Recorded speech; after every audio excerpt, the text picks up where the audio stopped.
So, herzlich willkommen zu einem neuen Livestream. Ich hoffe, euch geht's gut. Ihr könnt mich gut sehen und hören. Schreibt mal bitte direkt mal in den Chat rein, ob alles gut läuft. Ich habe bei mir alles resettet, also PC formatiert. Ich hoffe, es funktioniert alles. Deswegen schreibt mal gerne rein, ob ihr mich gut seht, gut hört. Wir bekommen gleich die Trump-Rede aus Davos beim WEF. Alle sind gespannt. Ihr habt es an den Kursen wahrscheinlich schon gesehen. Der Aktienmarkt wird abverkauft, Bitcoin und Krypto sowieso. Bitcoin steht aktuell bei 88.800 und der gesamte Kryptomarkt ist hier im roten Bereich. Leise, soll ich ein bisschen lauter machen? Kann ich natürlich machen. Es ist so besser. Eins, zwei, drei. So sollte es auf jeden Fall ein bisschen lauter sein. Ich hoffe, euch geht's gut. Schreibt mal direkt rein, von wo ihr reinschaltet. Felix am Start, Kai, Gierbremse, geiler Name, Gierbremse, sehr wichtig. Sepp ist dabei, Lee Bender, herzlich willkommen. Passt. Bielefeld ist dabei. Philipp, herzlich willkommen. So, wir waren zu laut jetzt. Okay, ja, ich übersteuere, ich sehe es auch. So, ich glaube, so ist gut. So ein Mittelding. Aus den Schwäbischen Alb, aus Pattaya, Dubai ist am Start. Wie geht's euch? Trotz der Kurse, ich hoffe trotzdem gut. Ist ja viel los aktuell wieder an den Märkten, vor allem ja rund um Trump, rund um die Geopolitik.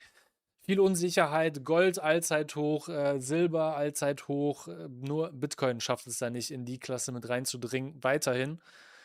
Ihr seht es ja auch, ja, wenn man die Charts übereinander legt, hier S&P 500 Futures auch im Minus.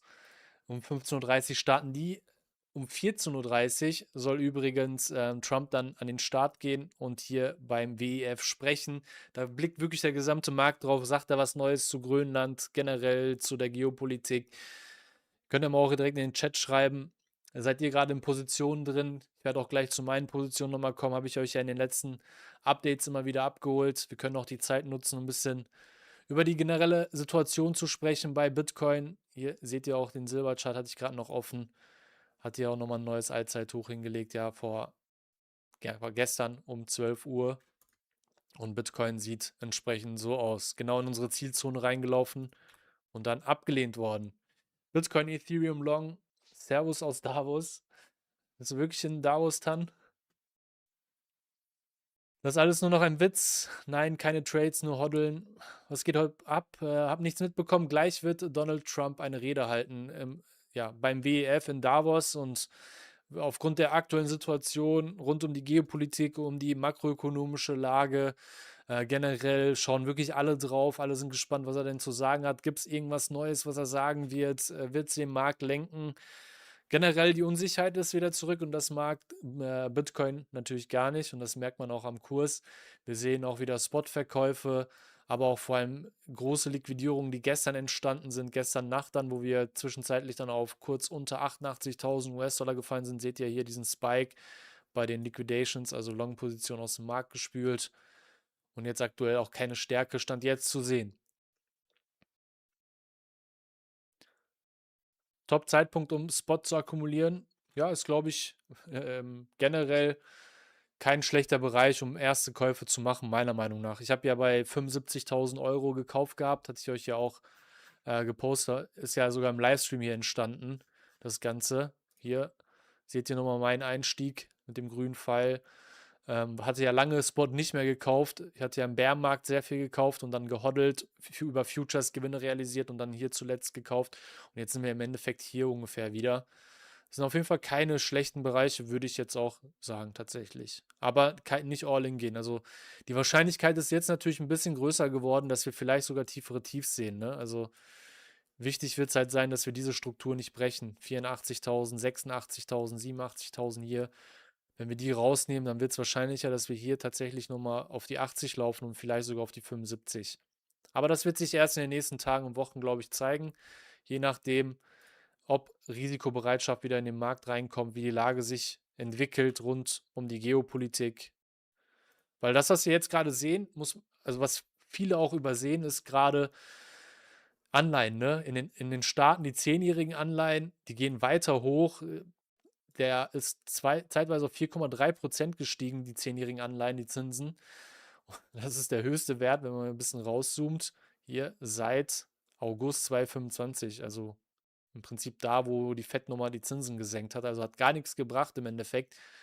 Keine gute Ausgangslage. Und das merkt man auch, dass bezüglich ähm, der Defizite, der unsicheren Lage, das wird halt eingepreist. Unsicherheit wird eingepreist. Die Investoren vertrauen auch dem US-Staat nicht mehr so. Das spiegelt sich wieder in den Renditen der US-Staatsanleihen.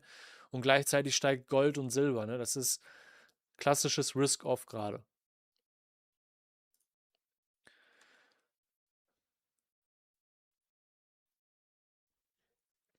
Für mich sehen die 80k übergeordnet nicht nach Boden aus, ähnlich wie Bounce 2022. Ja, die Struktur sieht schon sehr ähnlich aus. Ich werde aber immer sehr vorsichtig, da irgendwas 1:1 versuchen die Muster irgendwie zu replizieren und dann zu sagen, das wird sich genauso entwickeln. Ja, Leute, lasst uns hier nicht über andere Leute diskutieren, das bringt, glaube ich, gar nichts. Also ich weiß, ihr fragt immer gerne, was meine Meinung so ist. Ich habe sehr viele Meinungen, aber einige muss man ja auch nicht teilen. So. Spielt auch gar keine Rolle. Spielt auch gar keine Rolle, was ich zu wem denke, ne? Der Flieger von ihm soll gedreht haben. Bin gespannt, ob es stimmt. Ja, es gab eine Meldung, dass er eine Notlandung hatte zwischenzeitlich, aber er soll trotzdem jetzt pünktlich in der Schweiz angekommen sein und auch 14:30 Uhr übrigens soll dann die Rede beginnen. Ich denke mal, es gibt auch wieder mal eine kleine Verzögerung. Wir bleiben mal jetzt hier drauf. Ihr seht ja auch den Bitcoin-Chart. Ich höre tatsächlich jetzt nichts. Ich weiß jetzt nicht, ob da gerade kein Ton vom Video ist. So. So.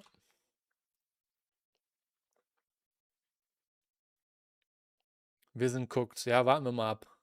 Ich finde immer noch, also meine These bleibt gleich, wenn es weitere Unsicherheiten gibt, ich werde Spot noch weiter einkaufen, falls wir hier tatsächlich tiefere Tiefs sehen, wenn wir hier auf die, also in Dollar gesehen, unter die oder zu den 75.000 laufen, da werde ich, glaube ich, nochmal kaufen und wenn wir darunter nochmal fallen, werde ich es genauso wie 2022, 2023 machen und genauso einsteigen. Also ich bin immer noch überzeugt von Bitcoin, egal was die Kurse machen. Hat der US-Dollar einen direkten Zusammenhang zu den Bonds? Ja, da gibt es schon Korrelation. Ähm, Was macht denn der US-Dollar aktuell? Fällt tatsächlich. Also eigentlich sieht es danach aus, als wäre die Zinswahrscheinlichkeit ein bisschen verschoben worden. Also für nächste Woche dürfte es keine Verschiebung geben. Genau, bei 5% liegt das aktuell. Frage ist aber natürlich, was passiert danach? Hat sich auch nicht wirklich was getan. Erst im Juni ist Base Case mit 45%iger Wahrscheinlichkeit eine Zinssenkung und dann nochmal im September mit 30%iger Wahrscheinlichkeit. Also 2 Zinssenkungen sind weiterhin eingepreist.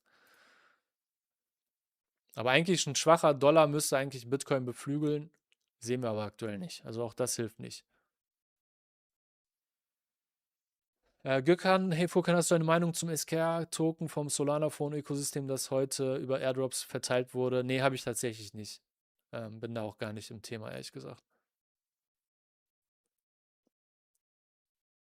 Was macht mein Goldshot? Das könnt ihr live verfolgen. Das könnt ihr ja live verfolgen, wenn wir hier drauf gehen. Wenn wir hier drauf gehen, dann seht ihr das direkt. Könnt ihr alle Trades sehen. Der müsste natürlich jetzt im Verlust sein.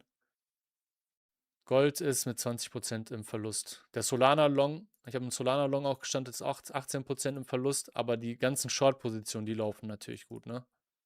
Hier WLFI Short, Pengu Short, noch ein WLFI Short. Das sind die Grid-Trades, die gut laufen. Der Solana Trade war ja auch mehr oder weniger, also haben wir auch im Livestream hier gestartet, ne? War eine Idee von irgendeinem hier aus dem Chat. Haben wir das einfach mal gemacht. Man muss aber auch sagen, der Kurs ist jetzt ja über 10% hochgegangen. Und wir haben hier einen Dreierhebel und trotzdem nur 20, also eigentlich hätten wir 30% Verlust. Der Bot hält das Ganze noch so ein bisschen in Grenzen. Muss nur aufpassen, das ist ja fast schon aus der Range jetzt. Aber ich lasse ihn mal laufen. Mal schauen, ob die 5000 ein Widerstand werden. So, kommt jetzt Trump. Auf dem Video gerade kein Sound, aber kommt bestimmt gleich. Was denkt ihr denn, also ich kann ja mal soll ich mal eine Umfrage starten, was denkt ihr? Wie reagiert der Markt? Ich mache das mal sofort. Wie reagiert der Markt zu der Trump-Rede? Bullish, bearish und sideways.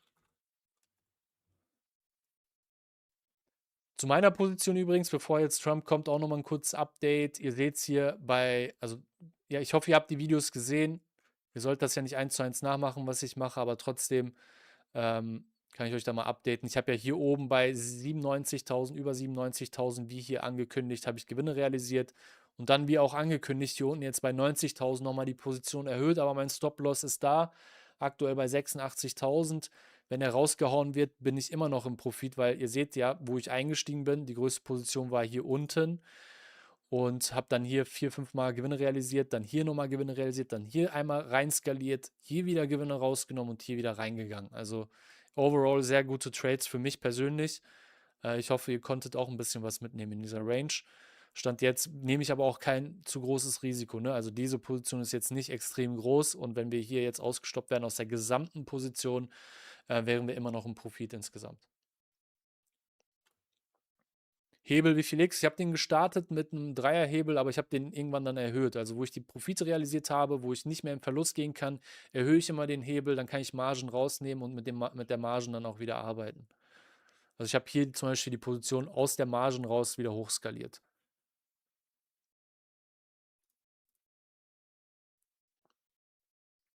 So, stimmt mal ab. Übrigens, lasst gerne auch einen Daumen nach oben da. Ihr kennt das Spiel.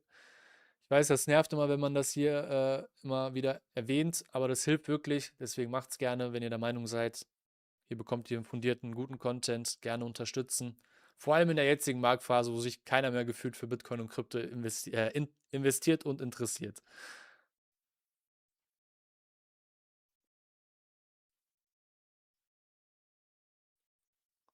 Was hat eine mögliche US-Intervention in Iran für einen Einfluss auf Bitcoin, Flugzeug, Trägerkampfgruppe und Dutzende Tankflugzeuge in Bewegung? Ja, das habe ich auch gelesen. Ich glaube, das ist auch, diese Unsicherheit ist auch schon zum Teil zumindest eingepreist. Wenn sich das weiter eskaliert, wäre es natürlich weiterhin Risk-Off, ne? Also es ist generell Unsicherheit, wäre nichts Positives, zumindest nicht kurzfristig und darunter würde, glaube ich, auch Bitcoin eher leiden. Obwohl ich eigentlich, wenn man das mal vom Fundament her sich denkt, ja, warum kaufen die Leute Gold, wenn, keine Ahnung, irgendwie geopolitische Spannungen stattfinden? Ja, die wollen eine Sicherheit, die wollen, wenn irgendwie Krieg ausbricht, wollen sie Gold haben. Ja, aber wander mal aus oder geh mal auf die Flucht mit deinen Goldbeständen. Ist nicht so einfach. Ich glaube, es wäre eigentlich besser, Bitcoin zu besitzen in so einem Worst-Case-Szenario, was wir uns natürlich alle nicht wünschen. Aber ja, ich glaube, die breite Masse ist da noch nicht so weit. So.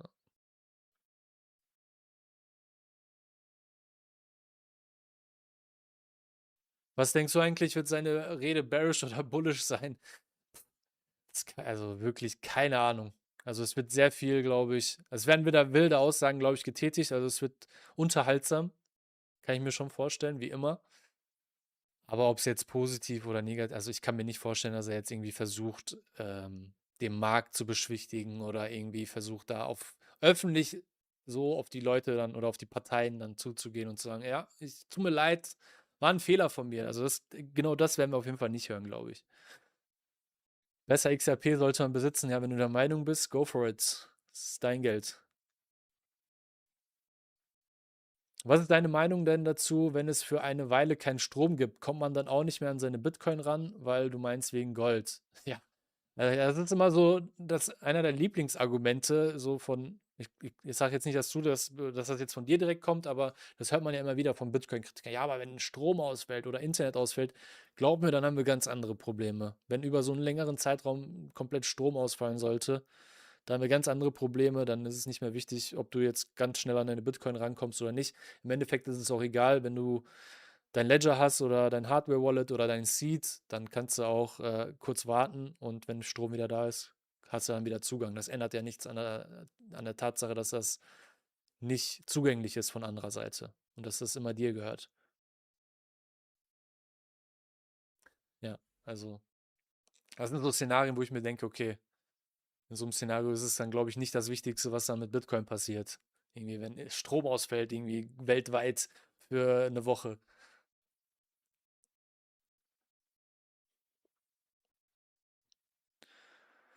Hat alles mit einem großen Konflikt mit China zu tun, meiner Meinung nach. Gerade schon das Ludwig-Interview gesehen. Was hat er gesagt? Ich habe es nicht gesehen tatsächlich. Ja, aber natürlich, es geht um die großen Weltmächte und es geht darum, wer seine Mächte vergrößert, wer was verliert. Um was anderes geht es nicht. Es geht um Macht und Geld. Wie immer. Außerdem kannst du mit Solar immer an Strom kommen. Ja, das stimmt auch. Solar gibt, das ist ja auch noch eine Alternative, wenn du irgendwie sowas hast. Furkan, merkst du vermehrt negative Kommentare in deiner Community Richtung Krypto? Das wäre ja ein guter Kontraindikator bei deiner Reichweite. Ich muss sagen, bei mir tatsächlich sehr, sehr wenig. Und da bin ich auch echt dankbar. Ich glaube, das hängt auch ein bisschen mit der Art und Weise zusammen, wie ich an die Sache rangehe, wie ich Content mache, was ich für Analysen raushaue.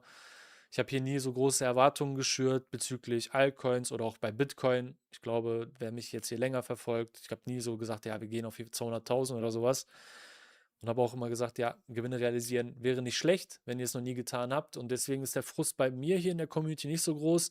Aber was faktisch auch der Fall ist, ist, das Interesse ist einfach deutlich geringer. Ne? Es ist auf Bärenmarktniveau. Das ist wirklich auf Bärenmarktniveau. Es sind gefühlt nur noch die Leute da, die sowieso schon investiert sind. Viele haben sich verabschiedet und es kommen keine neuen Leute nach. Was auch normal ist, ne? Wenn der Kurs nicht steigt, interessiert sich halt keiner dafür.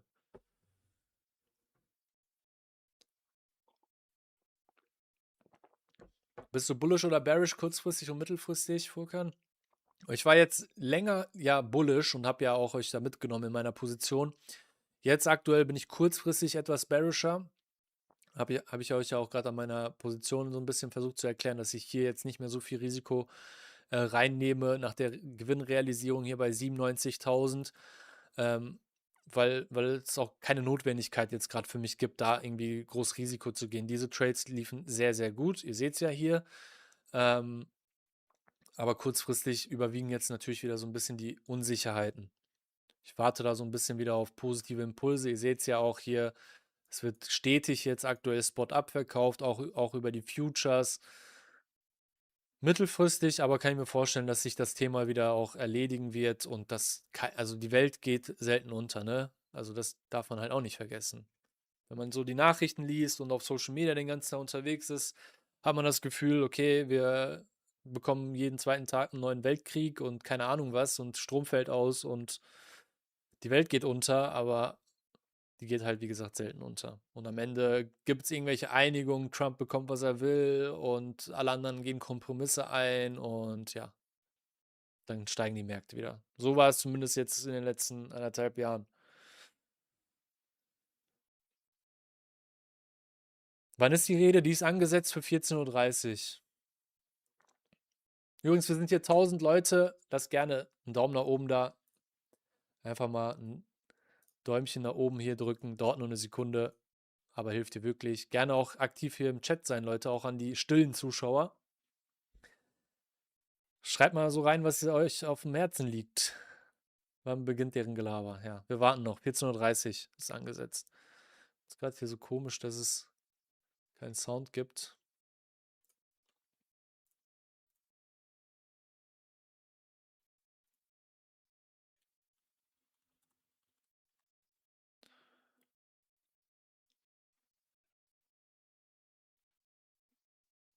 Ja, wird schon gleich kommen. Er ist ja immer zu spät. Und wir bleiben auf jeden Fall bis 16 Uhr live. 15:30 Uhr ja auch noch Börsenopening. Das werden wir uns natürlich auch anschauen, wie wir dann starten. Hoffentlich ist dann die Rede schon vonstatten gegangen. Sag mal bitte, wo deinen neuen Future-Einstieg, wenn du ausgestoppt wirst. Können wir uns mal anschauen. Also, ich mache mal hier ein paar Sachen weg. Ne, das ist falsch. Ne, das kann auch weg tatsächlich. Ups.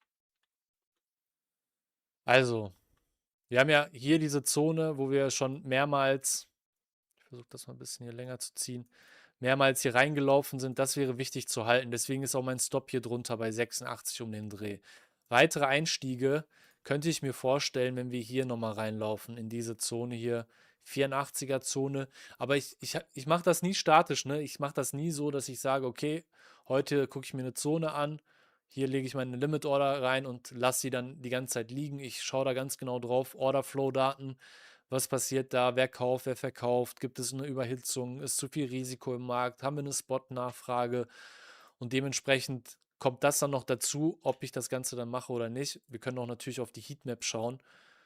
Wenn man sich das jetzt aktuell anschaut, sehen wir auch, machen wir mal ein bisschen so, sehen wir auch unter uns jetzt hier bei 87,5 ist eine Liquidität und dann hier bei 86,3 ist nicht so groß und dann bei 84 ist sehr klein. Also nicht so viel Liquidität eigentlich nach unten zu holen. Wurde schon viel liquidiert. Aber so 84.000 wäre vielleicht dann der nächste Einstieg. Idealerweise fallen wir hier gar nicht runter, sehen so eine Bewegung vielleicht, nochmal ein Tief, vielleicht hier nochmal reinlaufen und dann mit einer schönen Bestätigung, Spotflow, wo wir Nachfrage sehen. Und dann kann man natürlich, oder werde ich dann auch wieder hochskalieren in die Position rein. Orderflow-Video wäre nice, ja, das kommt auf jeden Fall noch. Ich bin Anfang Februar für eine Woche in den Staaten, also für da plane ich das Video, dass das da dann kommt.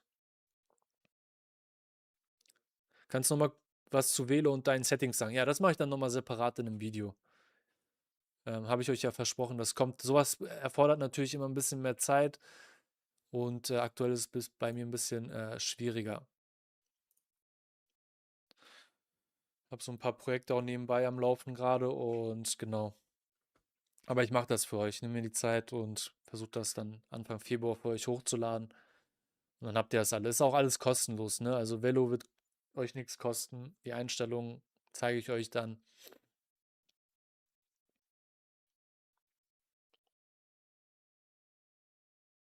Ein paar Fibonaccis hast du da. Ja, das ist, weil das jetzt so weit rausgezoomt ist. Die ganzen Dinger hier. Aber man muss auch sagen, das wird so krass respektiert aktuell, ne? Die Fibonacci Retracements, vor allem die Golden Pockets werden immer angelaufen. Das war ja das perfekte Beispiel aus dieser gesamten Bewegung hier von 107 auf 80 ist das Golden Pocket ja genau hier gewesen, plus das FIB Extension Level bei 1:1 bei 97 und genau da habe ich die Gewinne realisiert, ne? Also dadurch kommt das halt zustande, dass man hier oder dass ich hier in dem Fall den Sell perfekt reingebekommen habe. Also wenn man hier reinzoomt, seht ihr das auch. Das war genau in der Kerze hier.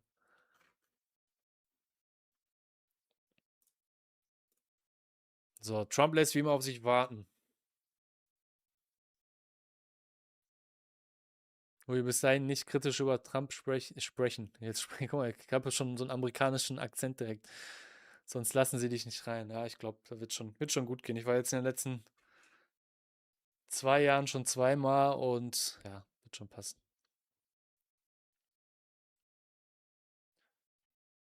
Furkan, eine Frage, kannst du bei der Heatmap noch die untere Liquidität zeigen? Was meinst du mit untere Liquidität? Also da weit, also im 7-Tage-Bereich ist dann noch bei 77.500. Also das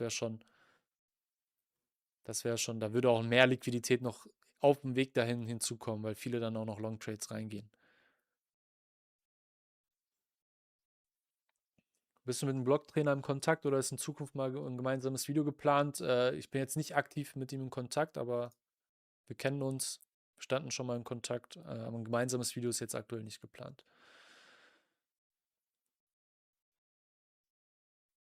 Wie skaliert man den Bot am besten hoch? Ich muss sagen, ich skaliere bei den Bots gar nicht so richtig. Ich lasse die einfach laufen. Wenn, dann schließe ich die komplett. Wenn ich der Meinung bin, okay, das Potenzial ist erreicht und Trendwende steht vor der Tür. Bei denen skaliere ich gar nicht so wirklich. Wie und wann vergrößerst du deine Trades? Das kann ich auch gerne mal in das Velo-Video dann oder Orderflow-Video mit reinnehmen. Ich mache da dann, glaube ich, mal eine Kombination draus. Wie ich die Trades öffne, wie ich die hochskaliere. Ich glaube, das wäre hilfreich für alle. Rede hat begonnen. Wo? Wo hat die Rede begonnen? Trump. Was ist denn mit Reuters los? Oder bin ich hier nicht live? Doch, ich bin hier live. So shit. Ah, da ist er, ja.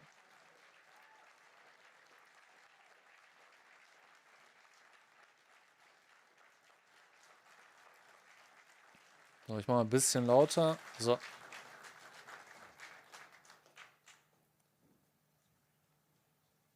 Oh, unser Freund Larry Fink auch am Start. Der Mann mit dem größten Bitcoin-ETF. So, da ist er. Well, thank you very much, Larry. It's great to be back in beautiful Davos, Switzerland, and to address so many respected business leaders, so many friends, few enemies, and all of the distinguished guests. It's a who's who, I will Lauter. say that. Okay, ich mal ein bisschen lauter. So. I've come to this year's World Economic Forum with truly phenomenal news from America. Yesterday marked the one-year anniversary of my inauguration, and today, after 12 months back in the White House, our economy is booming, growth is exploding, productivity is surging, investment is soaring, incomes are rising, Einkommen steigt. inflation has been defeated, our previously open and dangerous border is closed and virtually impenetrable, and the United States is in the midst of the fastest and most dramatic economic turnaround in our country's history. Under the Biden administration, America was plagued by the nightmare of stagflation, meaning low growth, and high inflation, a recipe for misery, failure, and decline. But now, after just 1 year of my policies, we are witnessing the exact opposite: virtually no inflation and extraordinarily high economic growth. Growth like I believe you'll see very shortly our country has never seen before, perhaps no country has ever seen before. Over the past 3 months, core inflation has been just 1.6%. Meanwhile, fourth quarter growth is projected to be 5.4%, far greater than anybody other than myself and a few others had predicted. Since the election, the stock market has set 52 all-time high records. So that's in 1 year, 52 records, adding $9 trillion in value to retirement accounts, 401ks, and people's savings. People are doing very well. They're very happy with me. Since my inauguration, we've lifted more than 1.2 million people off of food stamps, and after 4 years in which Biden secured less than $1 trillion of new investment in our country. Think of that, 1 trillion, substantially less than that. In 4 years, we've secured commitments for a record-breaking $18 trillion, and we think when the final numbers come out, they'll be closer to $20 trillion of investment. That's never been done by any country at any time, not even close. Just over 1 year ago, under the radical left Democrats, we were a dead country. Now we are the hottest country anywhere in the world. In fact, the United States economy is on pace to grow at double the rate that was projected by the IMF just last April. And with my growth and tariff policies, it should be much higher. I really believe we can be much higher than that. And this is all great news, and it's great for all nations. The USA is the economic engine on the planet, and when America booms, the entire world booms. It's been the history. When it goes bad, it goes bad. You all follow us down, and you follow us up, and we're at a point that I don't believe we've ever been. I never thought we could do it this quickly. My biggest surprise is I thought it would take more than a year, maybe like a year and 1 month. But it's happened very quickly. This afternoon, I want to discuss how we have achieved this economic miracle, how we intend to raise living standards for our citizens to levels never seen before, and perhaps how you too and the places where you come from can do much better by following what we're doing, because certain places in Europe are not even recognizable, frankly, anymore. They're not recognizable. And we can argue about it, but there's no argument. Friends come back from different places. I don't want to insult anybody and say I don't recognize it. And that's not in a positive way. That's in a very negative way. And I love Europe, and I want to see Europe go good. But it's not heading in the right direction. In recent decades, it became conventional wisdom in Washington and European capitals that the only way to grow a modern Western economy was through ever-increasing government spending, unchecked mass migration, and endless foreign imports. The consensus was that so-called dirty jobs and heavy industry should be sent elsewhere, that affordable energy should be replaced by the Green New Scam, and that countries could be propped up by importing new and entirely different populations from faraway lands. This was the path that sleepy Joe Biden administration and many other Western governments very foolishly followed, turning their backs on everything that makes nations rich and powerful and strong. And there's so much potential in so many nations. The result was record budget and trade deficits and a growing sovereign deficit driven by the largest wave of mass migration in human history. We've never seen anything like it. Quite frankly, many parts of our world are being destroyed before our very eyes, and the leaders don't even understand what's happening. And the ones that do understand aren't doing anything about it.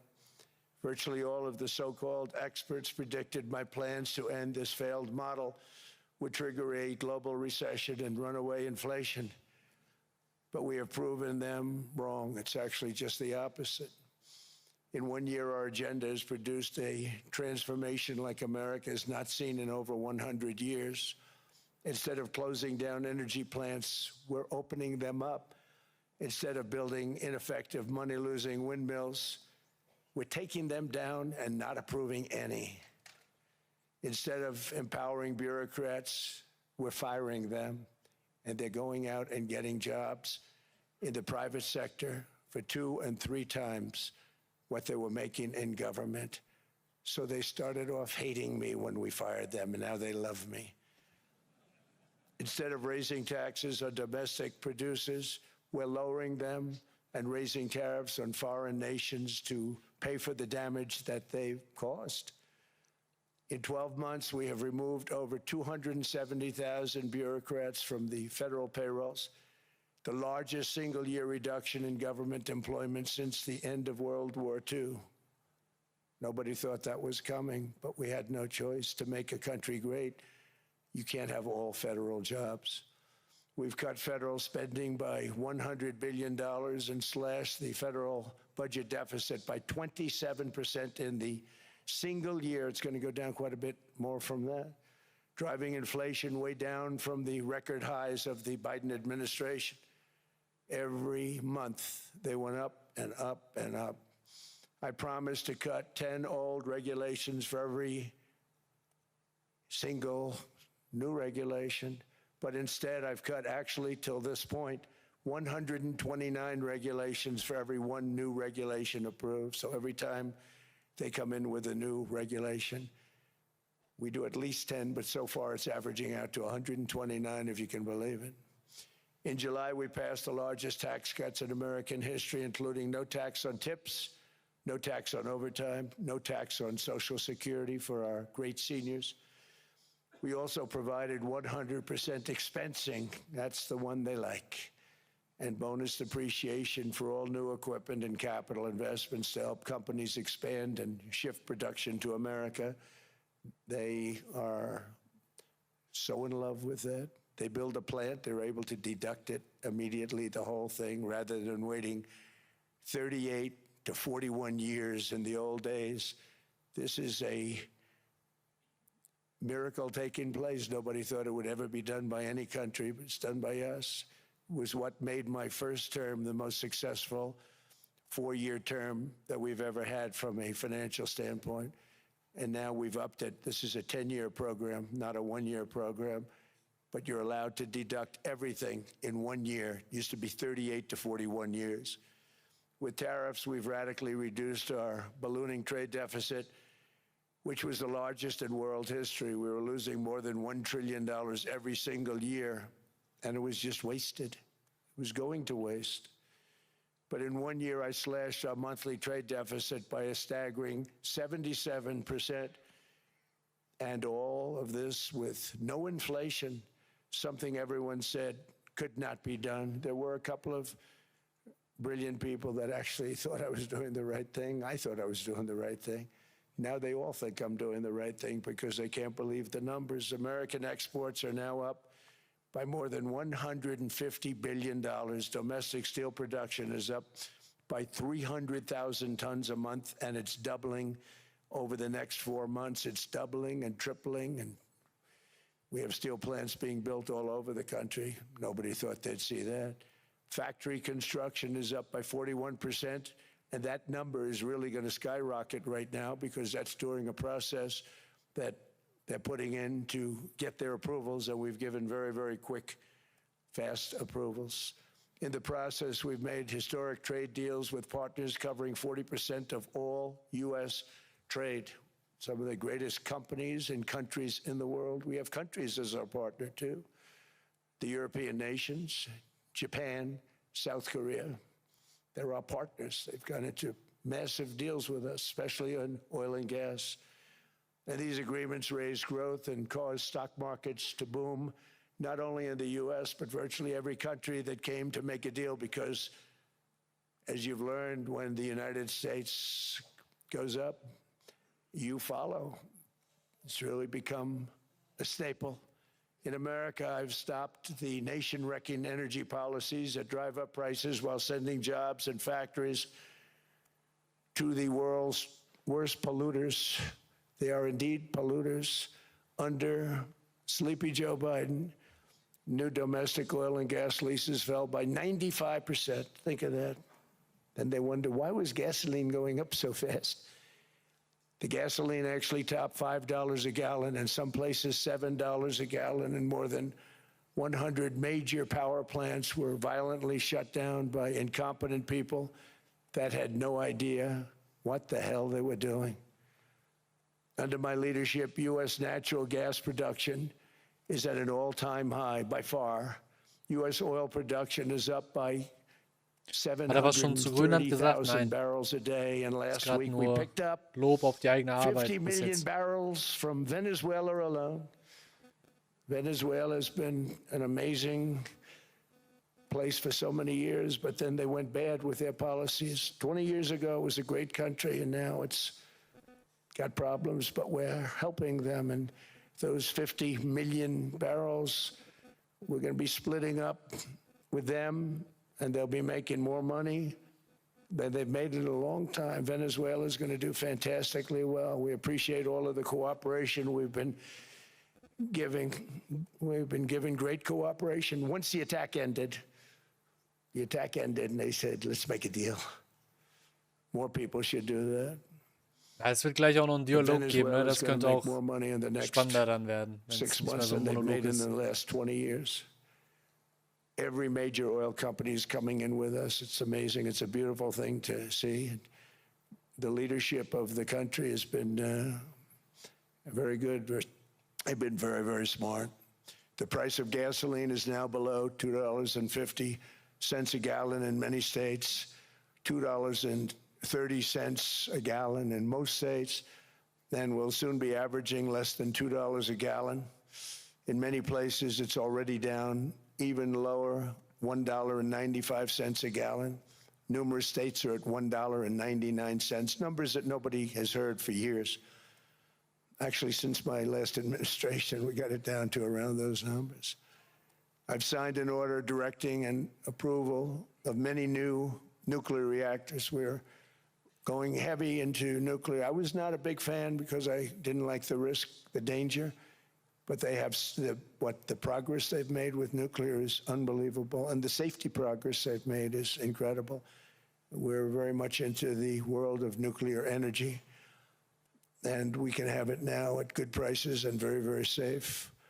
And we're leading the world in AI by a lot.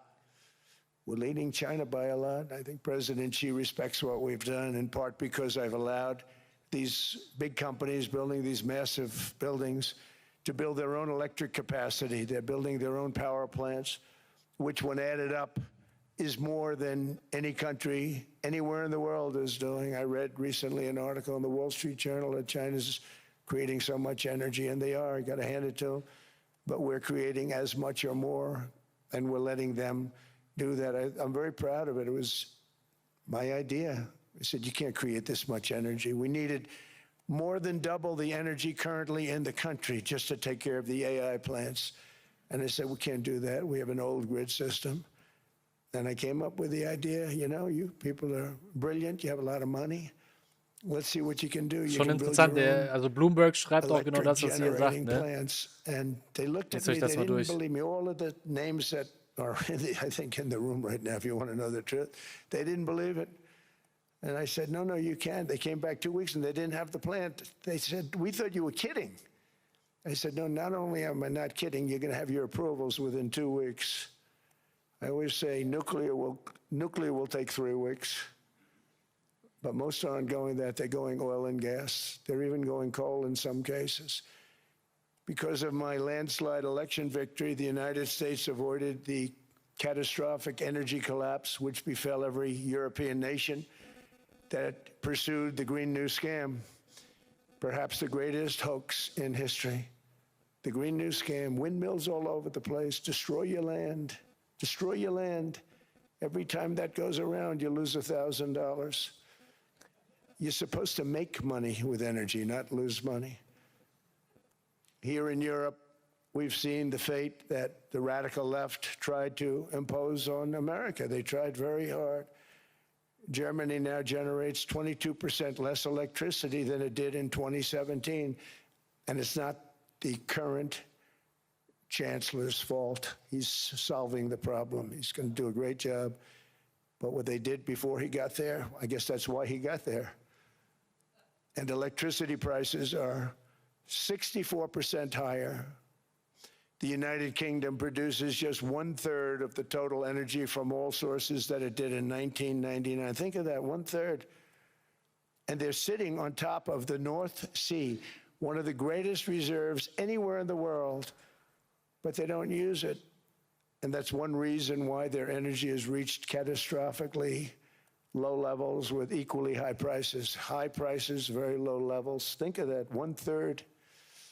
And you're sitting on top of the North Sea, and they like to say, well, you know, that's depleted. It's not depleted. It's got 500 years. They Liest haven't ja even nicht ab. found Doch, the oil. The North Der hat Sea einen is Teleprompter hier.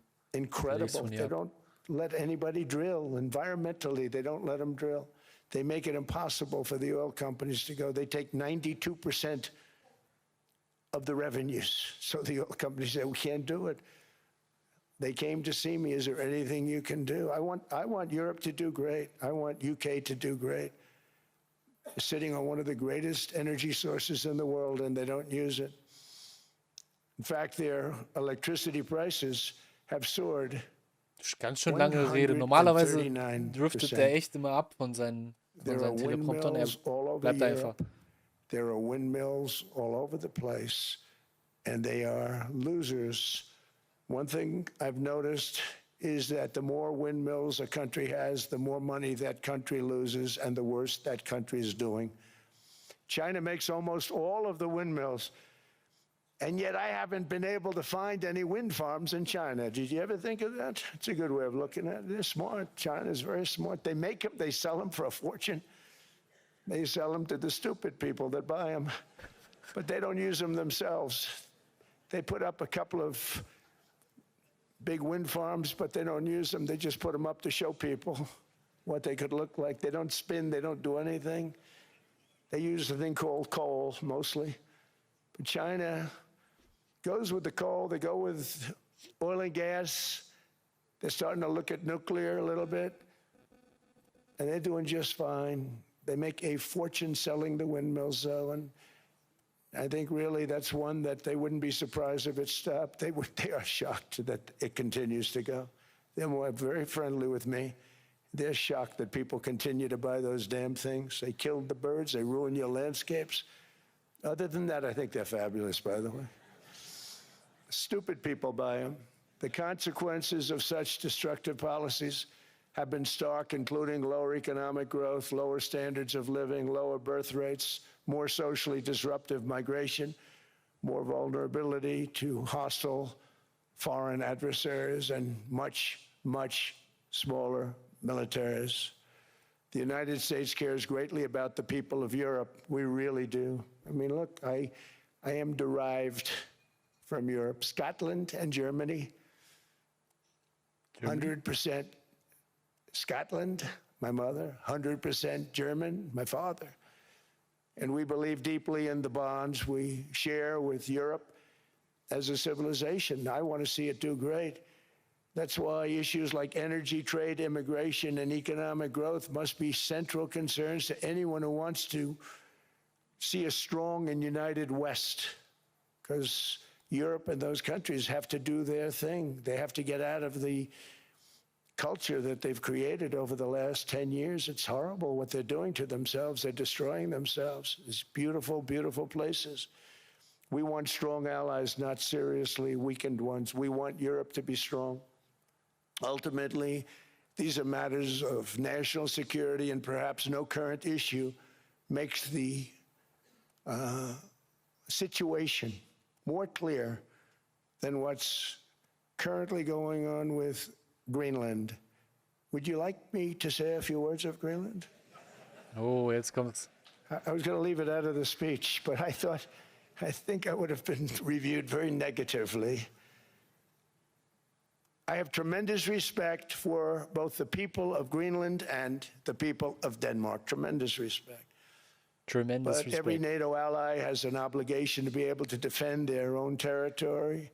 And the fact is, no nation or group of nations is in any position to be able to secure Greenland other than the United States. We're a great power, much greater than people even understand. I think they found that out 2 weeks ago in Venezuela. We saw this in World War II, when Denmark fell to Germany after just 6 hours of fighting and was totally unable to defend either itself or Greenland. So the United States was then compelled, we did it, we felt an obligation to do it, to send our own forces to hold the Greenland territory, and hold it we did at great cost and expense. They didn't have a chance of getting on it, and they tried. Denmark knows that. We literally set up bases on Greenland for Denmark. We fought for Denmark. We weren't fighting for anyone else. We were fighting to save it for Denmark. Big, beautiful piece of ice. It's hard to call it land. It's a big piece of ice. But we saved Greenland and successfully prevented our enemies from gaining a foothold in our hemisphere. So we did it for ourselves also. And then after the war, which we won it big. Without us, right now you'd all be speaking German and a little Japanese, perhaps. After the war, we gave Greenland back to Denmark. How stupid were we to do that? But we did it. But we gave it back. But how ungrateful are they now? So now our country and the world face much greater risks than it did ever before because of missiles, because of nuclear, because of weapons of warfare that I can't even talk about. 2 weeks ago, they saw weapons that nobody ever heard of. They weren't able to fire one shot at us. They said, what happened? Everything was discombobulated. They said, we've got them in our sights. Press the trigger, and nothing happened. No anti-aircraft missiles went up. There was one that went up about 30 feet and crashed down right next to the people that sent it. They said, what the hell is going on? Those defensive systems were made by Russia and by China. So they're going to go back to the drawing boards, I guess. Greenland is a vast, almost entirely uninhabited and undeveloped territory. It's sitting undefended in a key strategic location between the United States, Russia, and China. That's exactly where it is, right smack in the middle.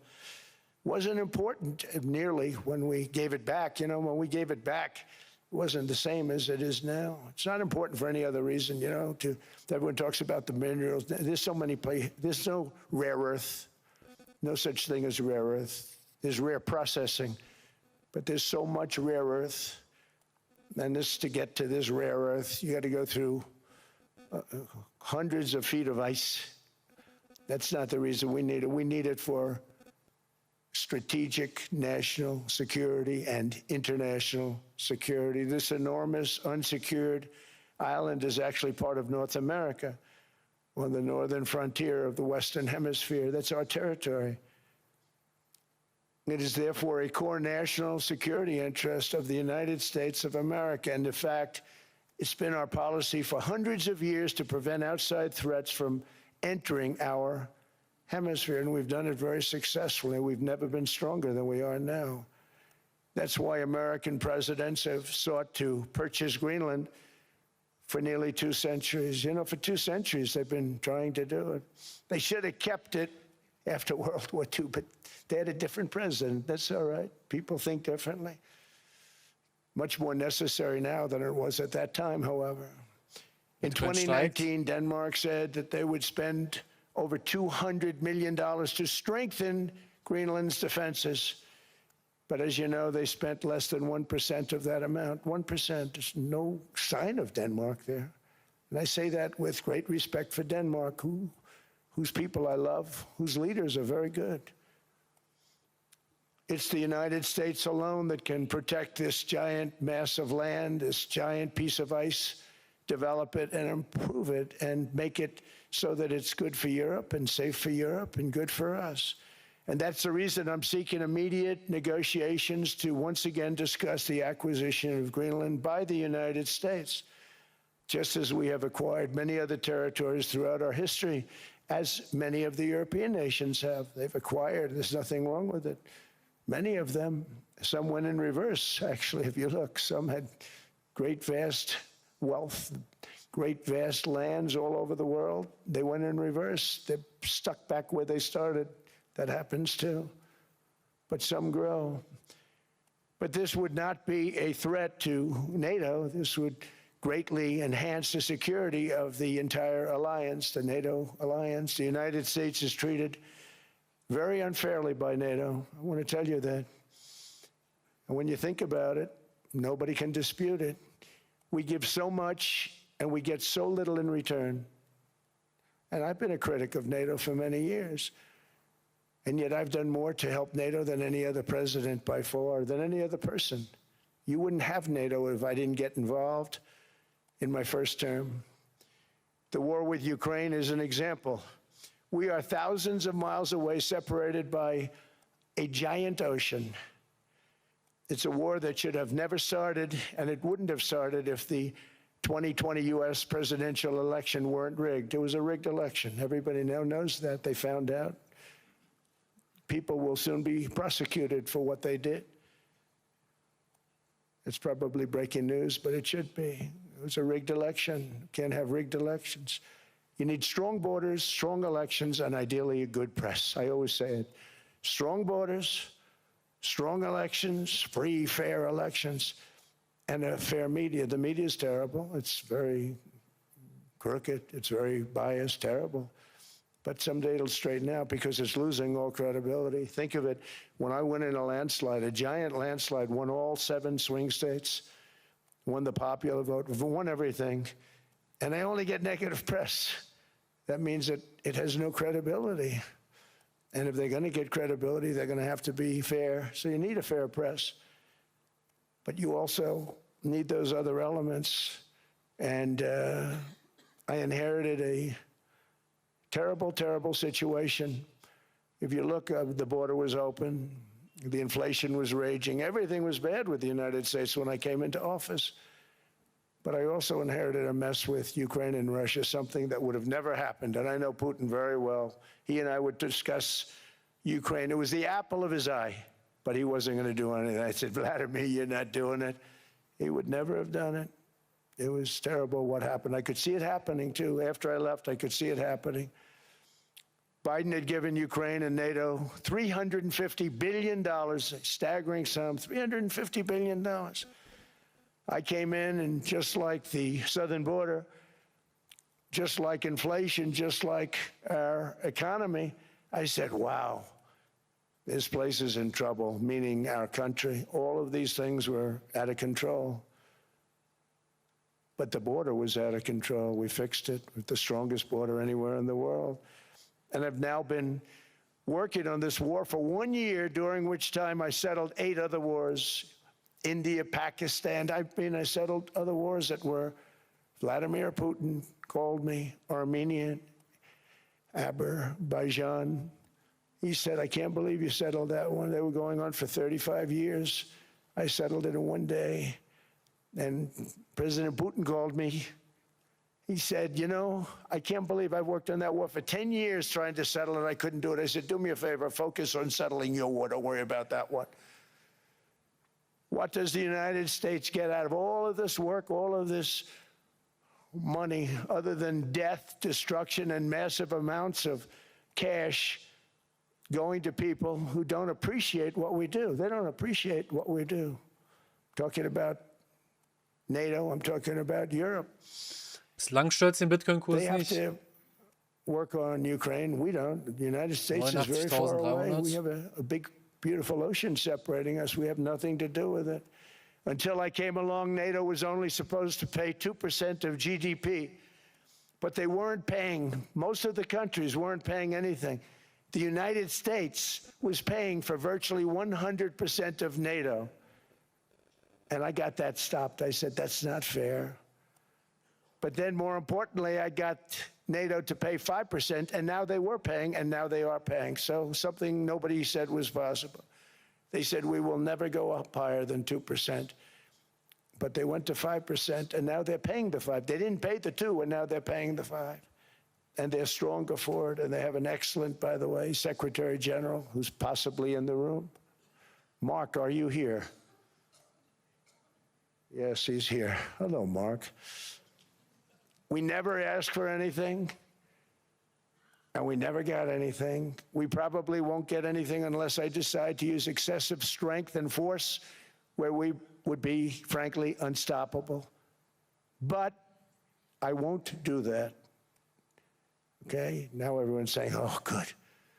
That's probably the biggest statement I made, because people thought I would use force. I don't have to use force. I don't want to use force. I won't use force.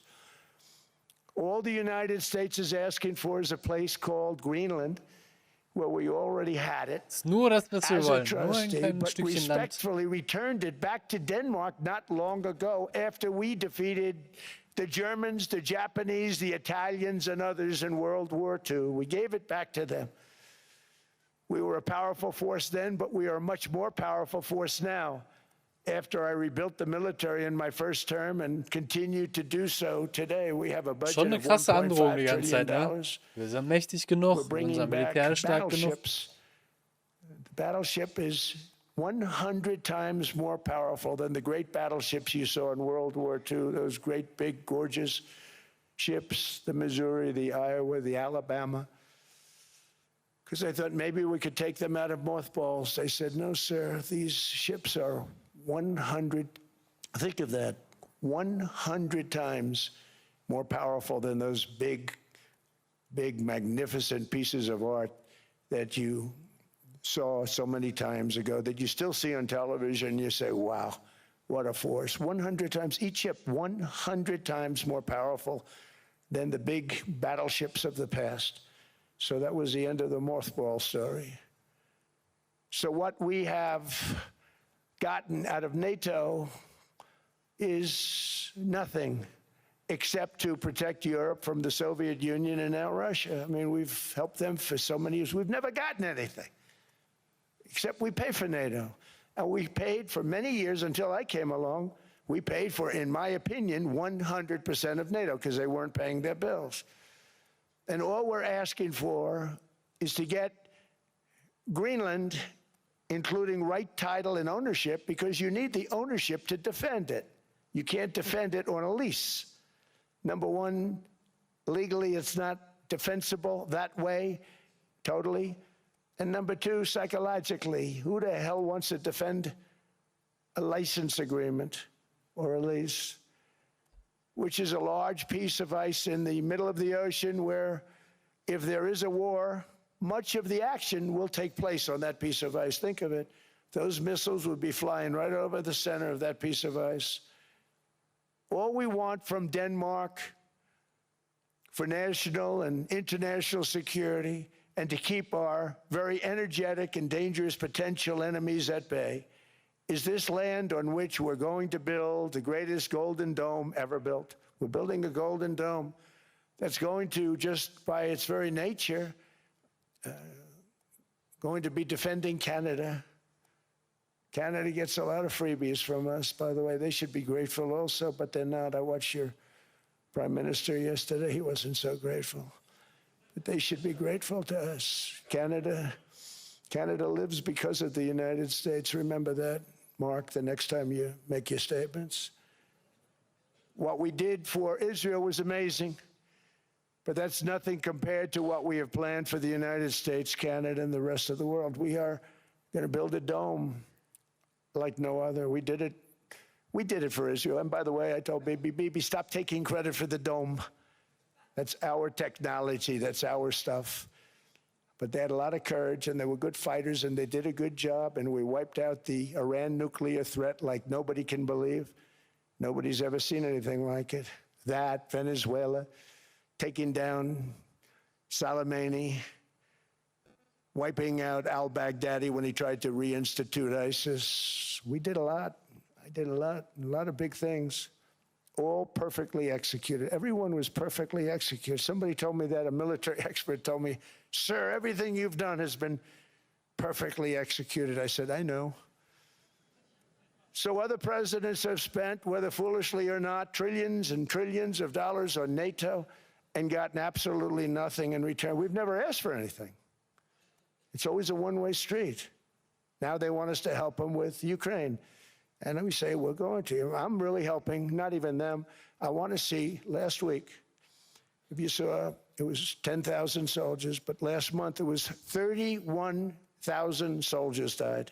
31,000. That's this room times, the number of people in this room times 30. Think of it. 30,000 soldiers died in 1 month. The month before it was 27,000. The month before that it was 28,000. The month before that it was 25,000. It's a bloodbath over there. And that's what I want to stop. It doesn't help the United States, but these are souls. These are young people, look like you, look like some of you right in the front row. They go to war, their parents are so proud. Oh, there he goes, comes back. 2 weeks later, they get a call, your son's head's been blown off. I want to stop it. It's a horrible war. It's the worst since World War II. They keep going, they'll exceed World War II. The numbers are staggering, how many people they've lost. They don't want to talk about it. Ukraine and Russia lost just tremendous amounts. And I'm dealing with President Putin, and he wants to make a deal, I believe. I'm dealing with President Zelensky, and I think he wants to make a deal. I'm meeting him today. He might be in the audience right now. But they got to get that war stopped because too many people are dying, needlessly dying. Too many souls are being lost. It's the only reason I'm interested in doing it. But in doing it, I'm helping Europe, I'm helping NATO, and I've until the last few days when I told them about Iceland, they loved me. They called me daddy, right, last time. A very smart man said, he's our daddy. He's running it. I was like running it. I went from running it to being a terrible human being. But now what I'm asking for is a piece of ice, cold and poorly Oh, ich muss mich located, echt zusammenreißen, Leute. that Ne? can Es play a ist, vital role in world peace and world protection. die It's a very small ask compared to what we have given them for many, many decades. vielleicht. But the problem with NATO is that we'll be there for them 100%. But I'm not sure that they'd be there for us if we gave them the call. Gentlemen, we are being attacked. We're under attack by such and such a nation. I know them all very well. I'm not sure that they'd be there. I know we'd be there for them. I don't know that they'd be there for us. So with all of the money we expend, with all of the blood, sweat, and tears, I don't know that they'd be there for us. They're not there for us on Iceland, that I can tell you. I mean, our stock market took the first dip yesterday because of Iceland. So Iceland's already cost us a lot of money. But that dip is peanuts compared to what it's gone up. And we have an unbelievable future in that stock. That stock market is going to be doubled. We're going to hit 50,000 and Kurzprognose, that stock Leute. market's going to double Aktienmarkt wird sich in verdoppeln. a Quelle relatively Donald short Trump. period of time because of everything that's happening. But this is a good example. After giving NATO and European nations trillions and trillions of dollars in defense, they buy our weapons. We make the greatest weapons in the world, but now we're going to make them faster, much faster. You saw that. I put a cap on the salaries.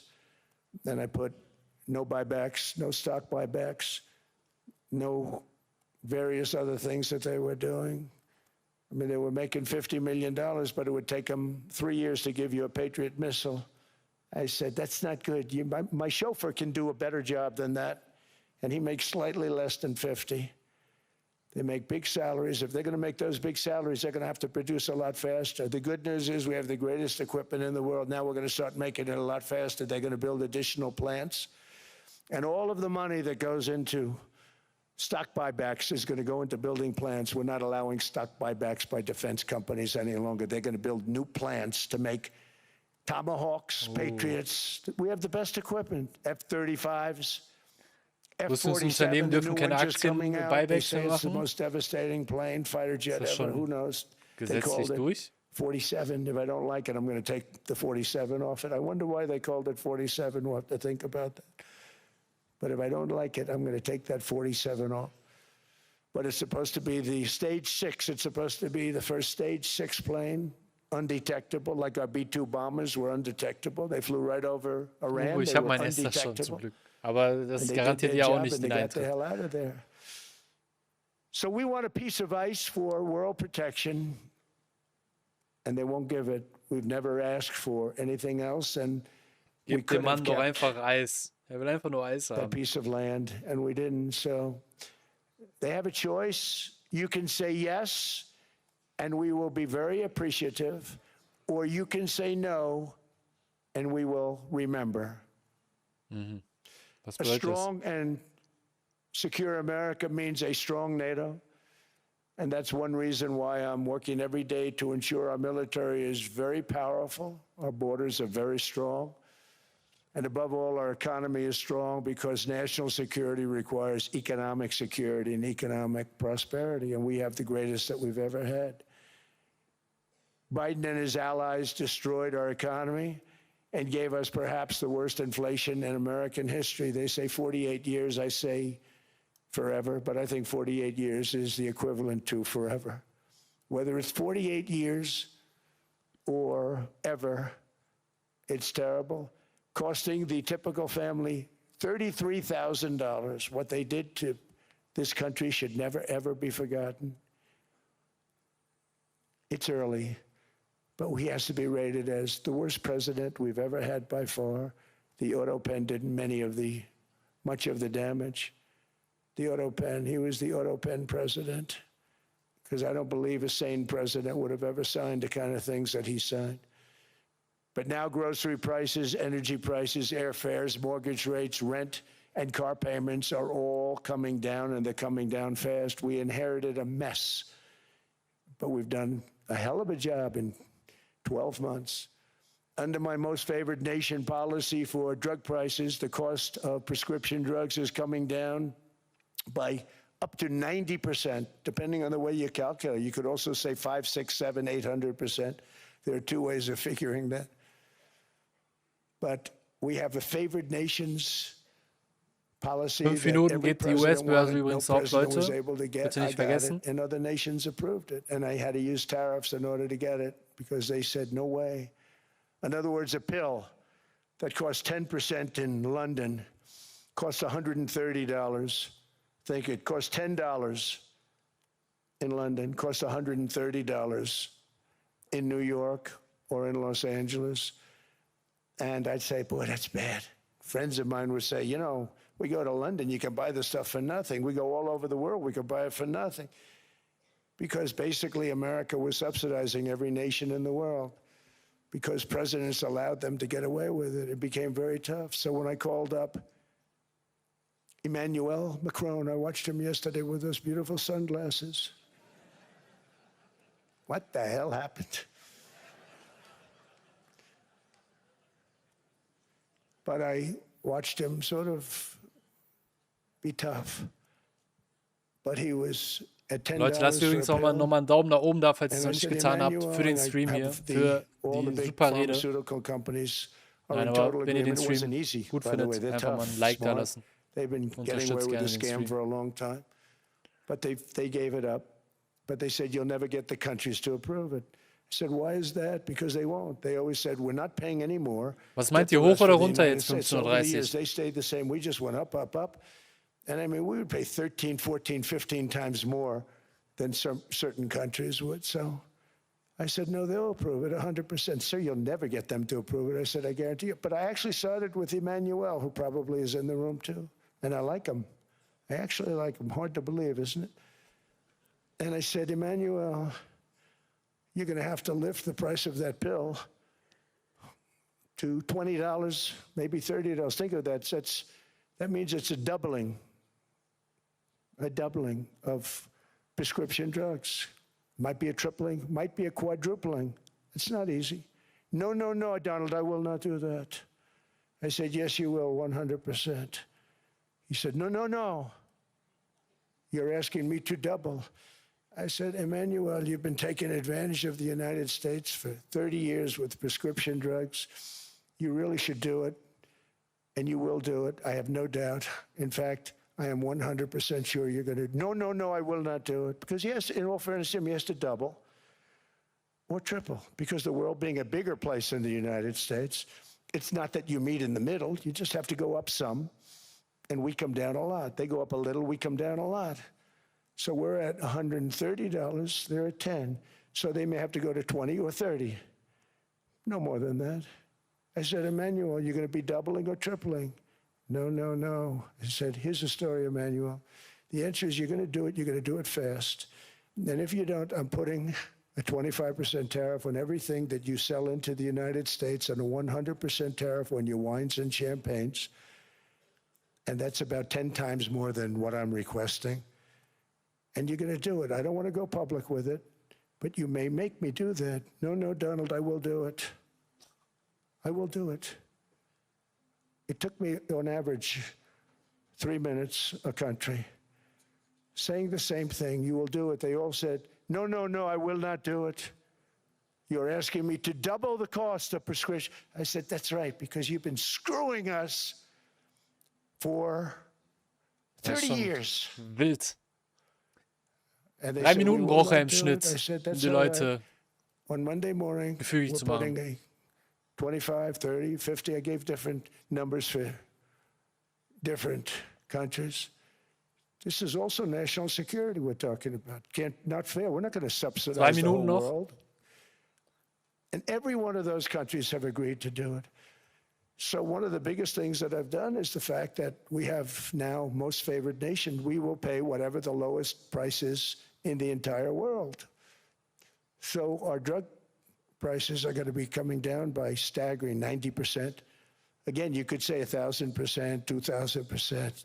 Depends on the way you want to figure it, but we'll go with the way the fake news likes it better because it sounds, can you imagine a 90% reduction sounds much worse. But drug prices are going to be coming down tremendously in all the nations, and I appreciate them doing it, but they did it, in all fairness, without tariffs, I wouldn't have been able to get it done. After declining $3,000 under Biden, real incomes are up in the United States by $2,000, $3,000, and even $5,000 and more. Jetzt nochmal ein Schwenker zur Homeownership US-Wirtschaft. has Boah, hat der aber always Macron been a ordentlich symbol of fertig health gemacht, and ne? vigor of American society, but that goal Grenzt schon an fell Mobbing. out of reach for millions and millions of people in the Biden era because interest rates went up so high. Today, I'm taking action to bring back this bedrock of the American dream. In recent years, Wall Street giants and institutional investment firms, many of you are here, many of you are good friends of mine, many of you are supporters. Sorry to do this to you, I'm so sorry. But you've driven up housing prices by purchasing hundreds of thousands of single-family homes, and it's been a great investment for them. Often as much as 10% of houses on the market. You know, the crazy thing is a person can't get depreciation on a house, but when a corporation buys it, they get depreciation. Okay, that's something we're going to have to think about too. I don't know if too many people think about that. You buy a corporation, they buy 500 houses, They buy hundreds of thousands. They buy 500 houses. They can take depreciation. A person sweats and works and buys one house, they can't. But homes are built for people, not for 15:30 geht corporations, los. and America will S&P not become a starten nation positiv. of renters. We're not going to do that. That's why I have signed an executive order banning large institutional investors from buying single-family wieder homes. It's fast bei just not fair 90. to the public. They're not able to buy a house. And I'm calling on Congress to pass that ban into permanent law, and I think they will. One of the biggest barriers to saving for a down payment has been surging credit card debt. The profit margin for credit card companies now exceeds 50%, one of the biggest. And they charge Americans interest rates of 28%, 30%, 31%, 32%. Whatever happened to usury? So to help our citizens recover from the Biden disaster, all caused by this horrible precedent, I'm asking Congress to cap credit card interest rates at 10% for 1 year. And this will help millions of Americans save for a home. They have no idea they're paying 28%. They go out there a little late in their payment and they end up losing their house. It's terrible. To unleash innovation in savings and financing, I'm also working to ensure America remains the crypto capital of the world. Crypto, let's And go. to that end, last year I signed the landmark Genius Act into law. Now Congress is working very hard on crypto market structure legislation, Bitcoin, all of them, which I hope to sign very soon, unlocking new pathways for Americans to reach financial freedom. And I did it for two reasons. Number one, I thought it was politically good, and it was. I got tremendous political support. But more importantly, China wanted that market too. It's just like they want the AI.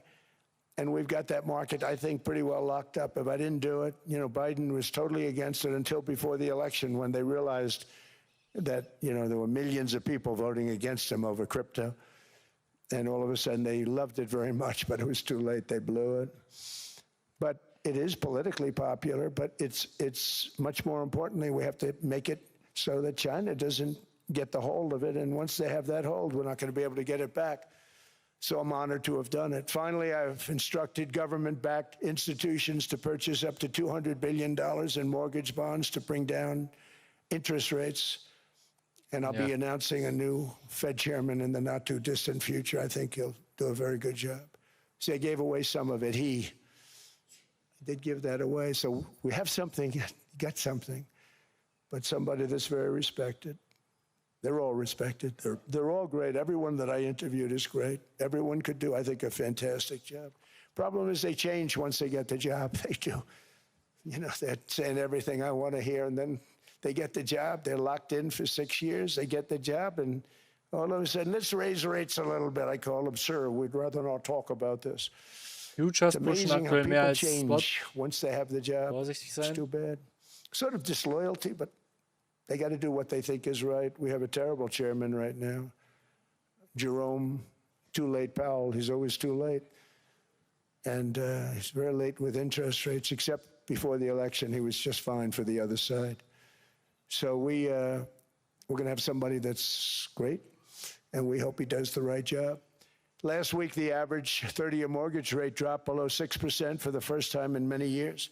Another major factor in driving up housing costs was the mass invasion of our borders. And I have to say one thing about housing, because nobody ever says this. I am very protective of people that already own a house, of which we have millions and millions and millions. And because we have had such a good run, the house values have gone up tremendously. And these people have become wealthy. They weren't wealthy. They become wealthy because of their house. And every time you make it more and more and more affordable for somebody to buy a house cheaply, you're actually hurting the value of those houses, obviously, because the one thing works in tandem with the other. And I don't want to do anything that's going to hurt the value of people that own a house who, for the first time in their lives, are walking around the streets of whatever city they're in, very proud that their house is worth $500,000, $600,000, $700,000.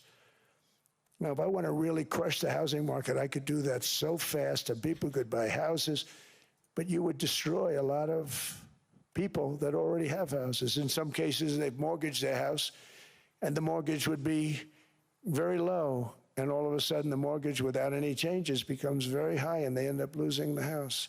I'm not going to hurt, and I speak with Scott, who's doing a fantastic job, and Howard, who's doing a fantastic job, and all of my people.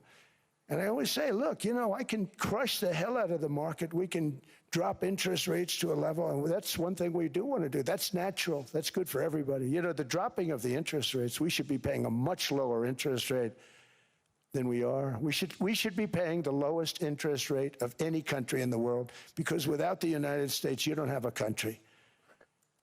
I mean, I had a case with Switzerland. We happened to be in Switzerland. Maybe I'll give sieht you a das quick nicht story. so. Schaut euch die Zinsen an But bei they den were paying 10-jährigen nothing. They Anleihen. make beautiful watches, great watches, Rolex, all of them. Das ist schon They were krass. paying nothing to the United States when they sent their product in.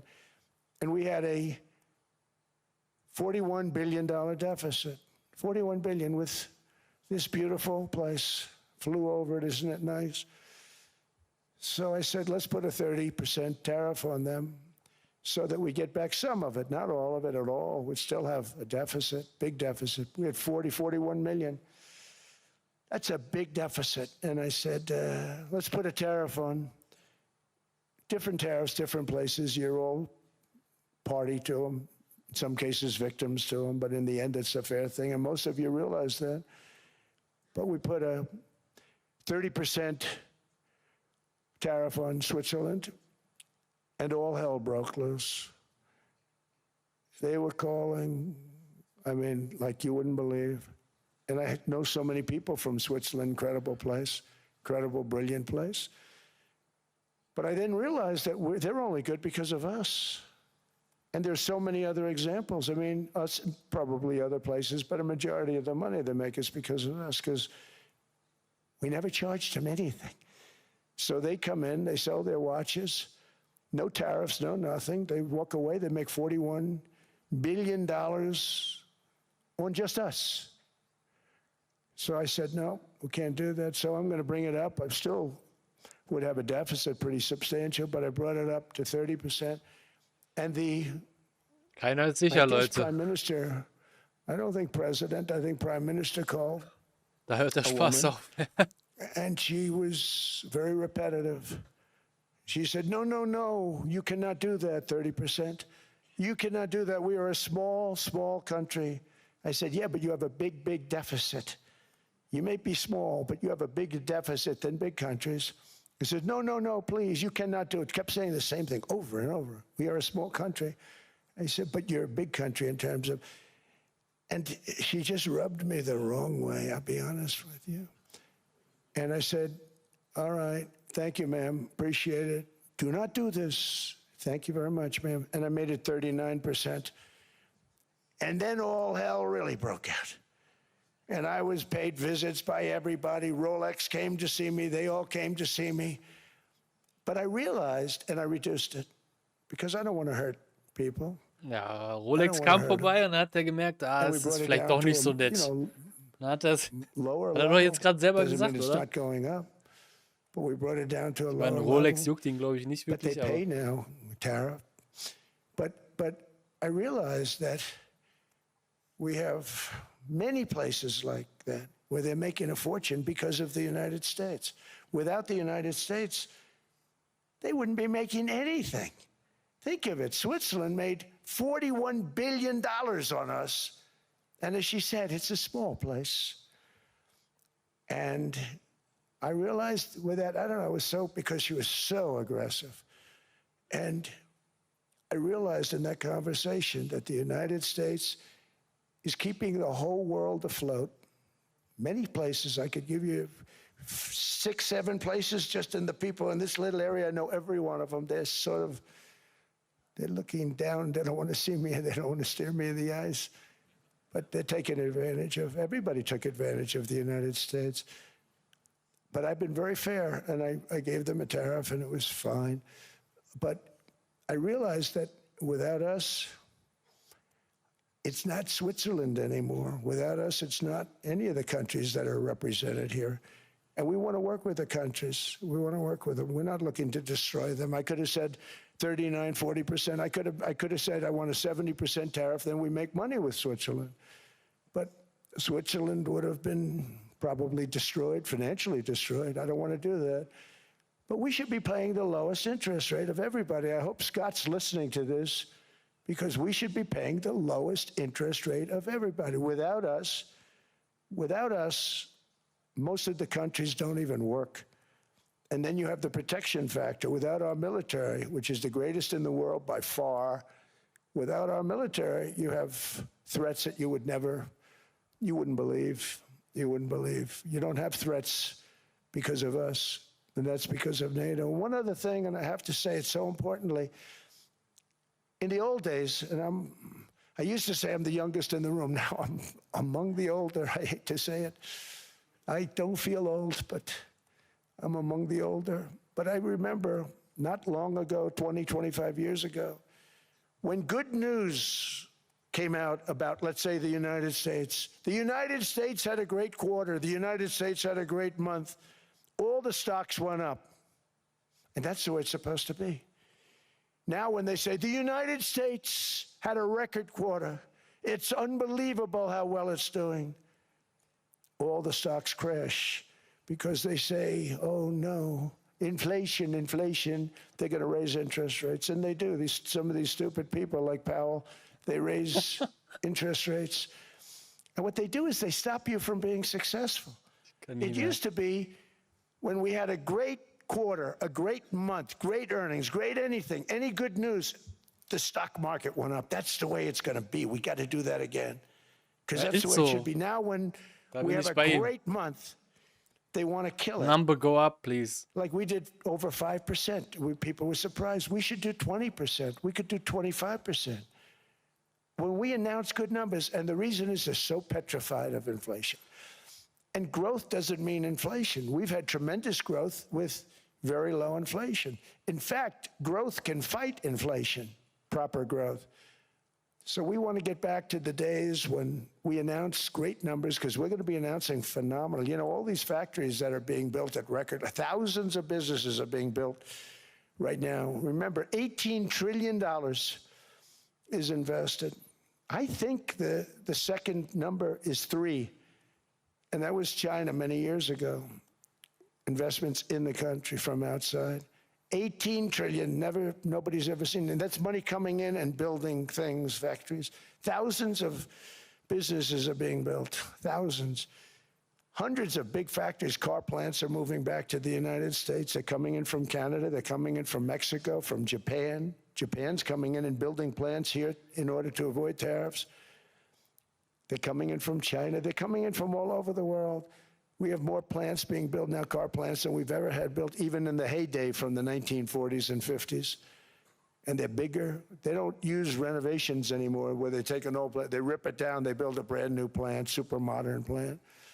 But it's happening at levels that nobody's ever seen. In 2024, the U.S.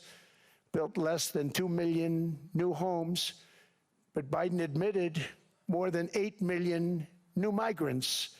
And those days are over. In 2025, for the first time in 50 years, the United States had reverse migration. Boy, that was nice.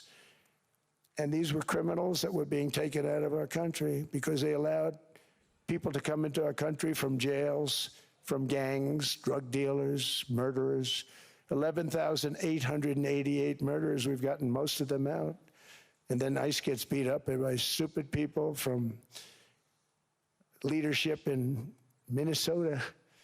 We actually are helping Minnesota so much, but they don't appreciate it. Most places do. You know, Washington, D.C. is the safest place now in the United States.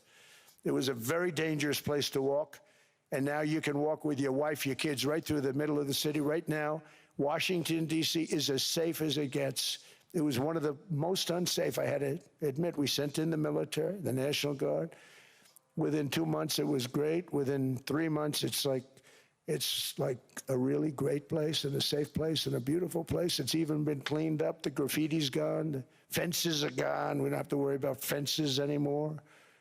All of the places, the grasses are cut and replaced with new grass in many cases. It's all going to happen in the spring. But Washington and D.C. is beautiful again, and it's safe. New restaurants are opening up. They were all closing. Now you can't get into a restaurant. Restaurants in Washington, D.C. are all opening. Memphis also, Memphis, Tennessee, New Orleans, Louisiana. We're there for 3 weeks. We've cut the crime down by 64%. Within another month, we'll have virtually no crime there. We can do that all over. We're going to help the people in California. We want to have no crime. I know Gavin was here. I used to get along so great with Gavin when I was president. Gavin's a good guy. And we're going to, if he needed it, I would do it in a heartbeat. I'd love to see. We did help them a lot in Los Angeles, a lot with the early in my term when they had some problems. But we would love to do it. I will say this, if I were a Democrat governor or whatever, I would call up Trump. I'd say, come on in, make us look good.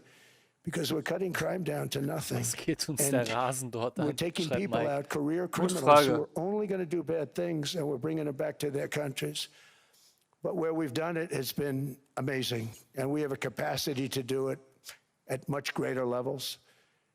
We're cutting illegal aliens off welfare and other government benefits, and I have directed that starting immediately, there will be no more payments to sanctuary cities because they are really just sanctuaries for criminals. They're really protecting criminals, and those are the ones we have to get out of the country. Murderers, drug dealers, the mentally insane. They emptied their mental institutions into the United States. And despite that, we have the lowest crime numbers that we've ever had in the history of the country. Just came out. But equally importantly, we're cracking down on more than $19 billion in fraud that was stolen by Somalian bandits. Can you believe that they turned out to be higher IQ than we thought? I always say these are low IQ people. How did they go into Minnesota and steal all that money? And we have, they're pirates, they're good pirates, right? But we shoot them out of the water just like we shoot the drug boats out. They're not pirating too many boats lately, do you notice? When they go out into those boats, they want to take over $1.5 billion tanker loaded up with oil, and they say, we're going to blow up your boat. They have powerful weapons. You hit the side of the boat, you blow the whole thing up. The insurance companies are petrified, so they say, just give them the boat, we'll give them money instead. And I don't do that. We blow them right the hell out of the water. We see them going out, we blow them out of the water. We don't have any pirates so much anymore. If we do, they won't be there long. We've cut down with the hitting of the boats that are loaded up with drugs, including submarines. Can you believe they actually buy small, they call mini subs, very fast. They're meant for drugs. We've knocked out 2 of them. The Democrats say they were fishing. You have ruined somebody's fishing weekend, I would say. A submarine is not a fishing boat. You don't fish. But we've knocked down drugs by water, the oceans, the sea, by 97.2%. Think of that. And I actually say, who the hell are the 3%? Because I would not want to be piloting one of those boats. We knocked them down, and now we're going to start on land. We're going to knock it all out. The land is the easy part. What we did on sea is incredible, and that's our great military. The situation in Minnesota reminds us that the West cannot mass import foreign cultures which have failed to ever build a successful society of their own. I mean, we're taking people from Somalia, and Somalia is a failed, it's not a nation. Got no government, got no police, got no military, got no nothing. And then we have this fake congressperson who they just reported is worth $30 million. You believe this? Ilhan Omar, talking about the Constitution provides me. She comes from a country that's not a country, and she's telling us how to run America. Not going to get away with it much longer, let me tell you. The explosion of prosperity and conclusion and progress that built the West did not come from our tax codes. It ultimately came from our very special culture. This is the precious inheritance that America and Europe have in common. We share it. We share it, but we have to keep it strong. We have to become stronger, more successful, and more prosperous than ever Wann ist We der have to fertig? Ich weiß defend es that nicht. culture and 10 Minuten machen wir rediscover the noch. spirit that lifted Auf the jeden Fall. West from the depths of the dark ages to the pinnacle of human achievement. We live in a incredible, changing period. It's an unbelievable time, but we have to take advantage of the time that we're in. In our hands are technologies that our ancestors could scarcely have. I mean, they couldn't have even dreamt some of the things that we see today. And so rapidly they're produced. I mean, AI, 2 years ago, nobody ever heard of the term, and now everybody's talking about it. And it can have some very good purpose. It could also have some dangerous purpose. And for that, we have to watch out. But some tremendous things are happening because of it. And we're leading by so much. We're doing so well. But opportunities that are bigger and grander than ever before in human history are right before us. It is the pioneers in this room. Many of you in this room are true pioneers. You're truly brilliant people. Just your ability to get a ticket is brilliant because you have about 50 people for every seat. I don't know what, that's Larry. Everything Larry touches turns to gold. He made this very successful. But you're in this room, and some of you are the greatest leaders anywhere in the world. You're the greatest brains anywhere in the world. And the future is unlimited, and to a large part because of you, and we have to protect you, and we have to cherish you. I always say we have to cherish our brilliant people because there aren't many of them. So together with confidence, boldness, and persistence, let us lift up our people, grow our economies, defend our shared destiny, and build a future for our citizens that is more ambitious, more exciting, more inspiring, and greater than the world has ever seen. We're in a position to do things that nobody else has ever even thought of before. And many of the people in this room are the ones that are doing it, and I want to congratulate you, and I'm with you all the way. You can do things that nobody else can even think about. So I congratulate you on your tremendous success. And the United States is back, bigger, stronger, better than ever before. And I'll see you around. Thank you all very much. Thank you very much. Bender, herzlich willkommen. Ja, super. Ich will ja in 2 Wochen in Amerika einreisen, deswegen wir klatschen. Super Rede. Dankeschön. Finde ich sehr gut. Ich stehe dahinter. Let's go. Gibt es jetzt noch den Dialog? Das ist die Frage.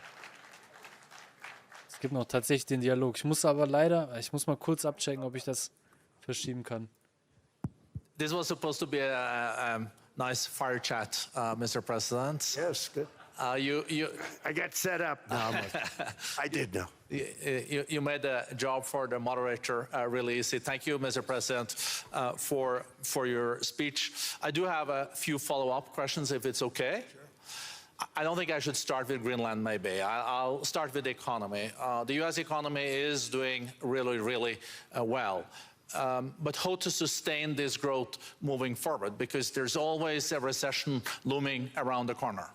Okay, wir bleiben noch ein bisschen länger. The one thing Schauen uns about das auch noch an. economies and recessions is sometimes you get hit unexpectedly and there's nothing you can do about it. All brilliant people, but there's nothing. One example was COVID.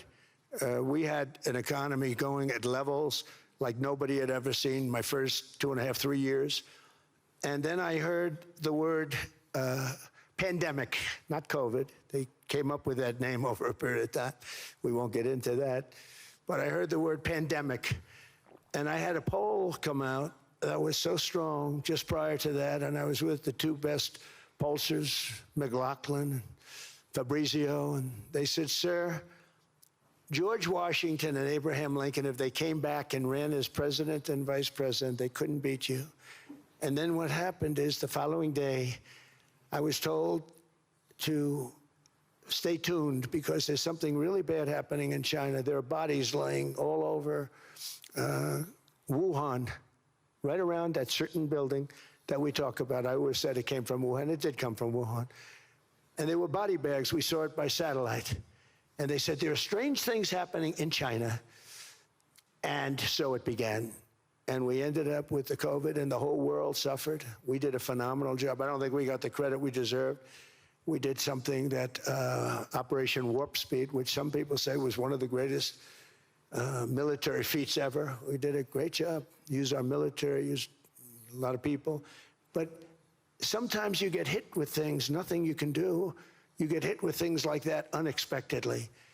And we got through it. And when I left, the stock market was higher than it was previous to the COVID coming up. And I called it a great achievement. But things happen, bad things happen. The things that we can stop are wars if we're smart.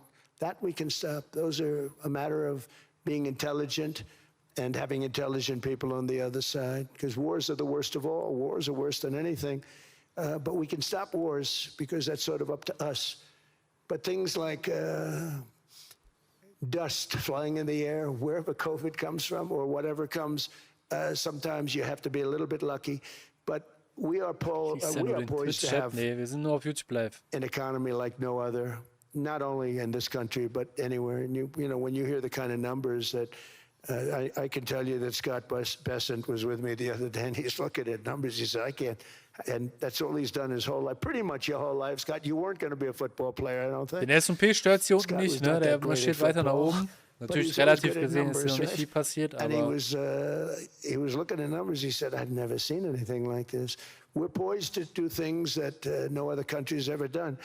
And, you know, luck, I hate to say it, but we need a little luck. We don't want to get hit by something that nobody could have thought. Whoever thought we were going to hit by a pandemic? You know, when I heard the word pandemic, I said, oh, that's an ancient problem. World War I, they lost 100 million people. It actually ended World War I. A lot of people don't know. The Spanish flu in World War I ended the war because all the soldiers were sick. The soldiers were so sick on both sides, and that war was raging, and they were all dying from the Spanish flu. They were sick as dogs. They couldn't fight.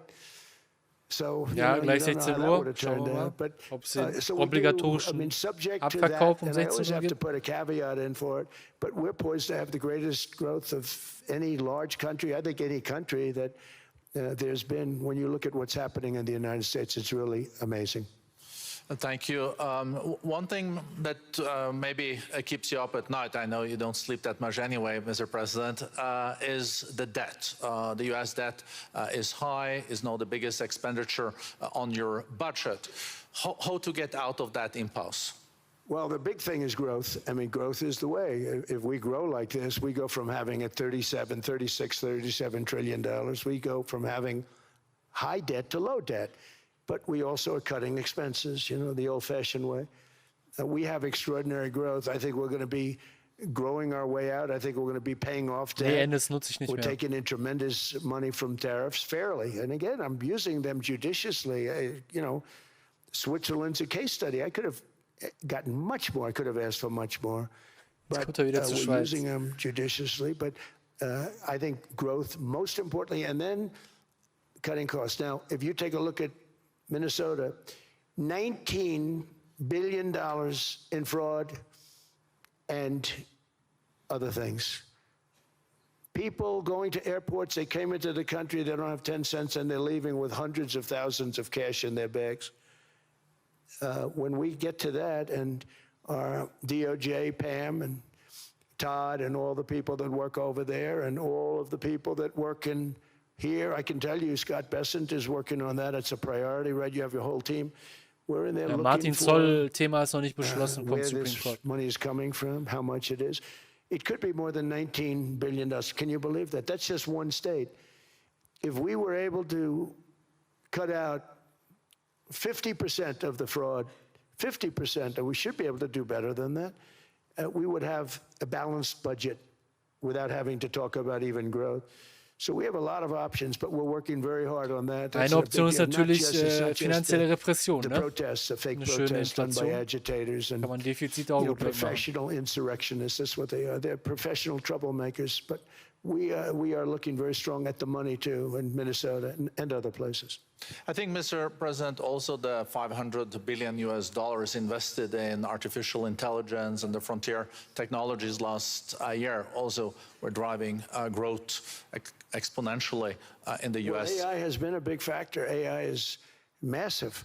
I mean, Mark Zuckerberg showed me a plant where he put it over a map of Manhattan, and it was basically the size of Manhattan. This is not, I said, you gotta be kidding. It's a plant that was miles long, miles wide, very high. I don't think it was high like the Empire State Building, but it was high. And it literally covered most of the island of Manhattan. That's called a big plant. And, you know, when I heard they're going to spend 50 billion building, and I said, what are, you know, if you spend 50 million, you can build a nice little shopping center. If you spend 500 million, you can build a good shopping center. But how do you spend 50 billion? When I looked at this thing, I said, you think you'll be able to do it for that? It's amazing when, you know, some of the plants that I see, and I see them all, and again, so big is we're letting them build their own electric generation. This way we have no problem, and otherwise they'd be complaining. There'd be nobody able to, you know, we have an old grid system. And not only that, they're going to sell at a very cheap price the excess electricity that they create back into our grid. So that'll solve some problems for certain states that don't have enough electricity. We also know that on the AI, there is fierce competition between the US as the largest economy in the world, 27% of the global GDP and 5% of the global population, not doing that badly, and China. And we know that that competition is very tough on AI. I know you're heading to a state visit to China in April. How do you see the US-China relationship moving forward? Are you able to combine this tough competition with also collaboration? So I've always had a very good relationship with President Xi and with President Putin. Talk about, you know, the larger powers. But I've always had a very good relationship with President Xi of China. He's an incredible man. What he's done is amazing. He's highly respected by everybody. And I do now. I mean, now I have good. It was very severely interrupted by COVID. I used to call it the China virus, but he said, do you think you could use a different name? And I decided to do that because why should we have a problem over that? But I would do that, and they were. You're a true diplomat, huh? I became a diplomat for the first time. Well, you know who taught me that? Marco Rubio. He said, let me teach you about diplomacy. Hey, any guy that gets approved by 100% of the votes, think of it, he got liberal Democrats and radical right Republicans to approve him. He's the only one. The next one was like lost 45 votes, right? But he got all 100 votes voting for him. And at first I wasn't happy about it. I said, wait a minute, I don't like that. And now it turns out that the Democrats probably wish they didn't do that. And Marco has been fantastic. Marco, stand up, please. You have done a great job as Secretary of State. He's going to go down as the best Secretary of State. And Scott, and we have Susie, who's the first female Chief of Staff, and she's the best Chief of Staff, too. And I see Howard Lutnick, who I know spoke. And Howard's fantastic. Some of the deals we're doing are great. And Everyone I want to fantastic. Alle pay sind so toll. particular attention because we have Chris. And Chris, you got up and spoke, I think. He's the #1 oil man in the world because I was going to put Doug Burgum, who's fantastic. I don't know if Doug's here. Is Doug here? Doug Burgum is fantastic. He said, sir, there's one man better than me. And he introduced me to Chris. And he turns out to be. So we're drilling more oil and gas now than we ever have by almost double. Is that right, Chris? And on top of it, we get a lot coming out of Venezuela.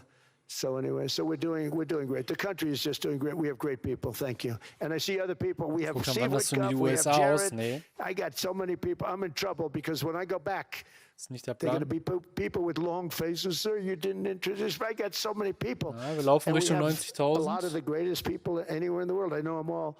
So I won't continue because we'd be here all day.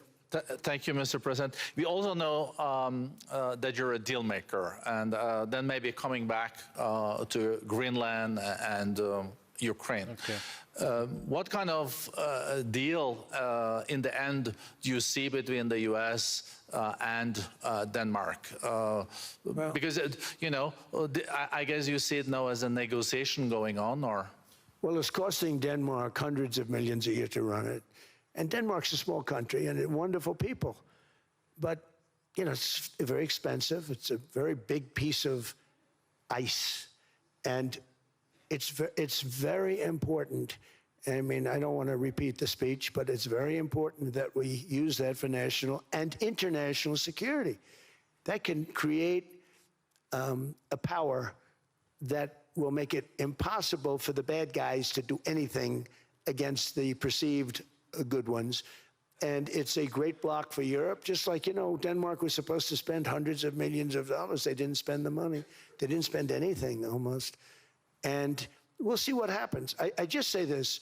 NATO has treated the United States of America very unfairly. We never asked for anything. We never got anything. We actually took care of the needs of NATO for years and years, which I felt was always unfair, so I got NATO to pay, because they're rich countries. But I think it's time that NATO step up. We're helping them with Ukraine. Without us, I think Putin would have gone all the way. I think we have it. I think that could have been a World War III, if you want to know the truth. If Kamala was elected, or Joe, any one of those, those thinkers, I think you could have ended up in World War III. And I will say Steve Witkoff has been dealing incredibly with, but we're not going to have World War III. We want to get it stopped, but we're not going to have World War III. I think if I wasn't elected, I think that could have evolved into World War III. It was a very, very bad situation, and it still is, but it's not that kind of bad. It's bad because so many young people are being killed. How close do you think there is on an agreement on Ukraine?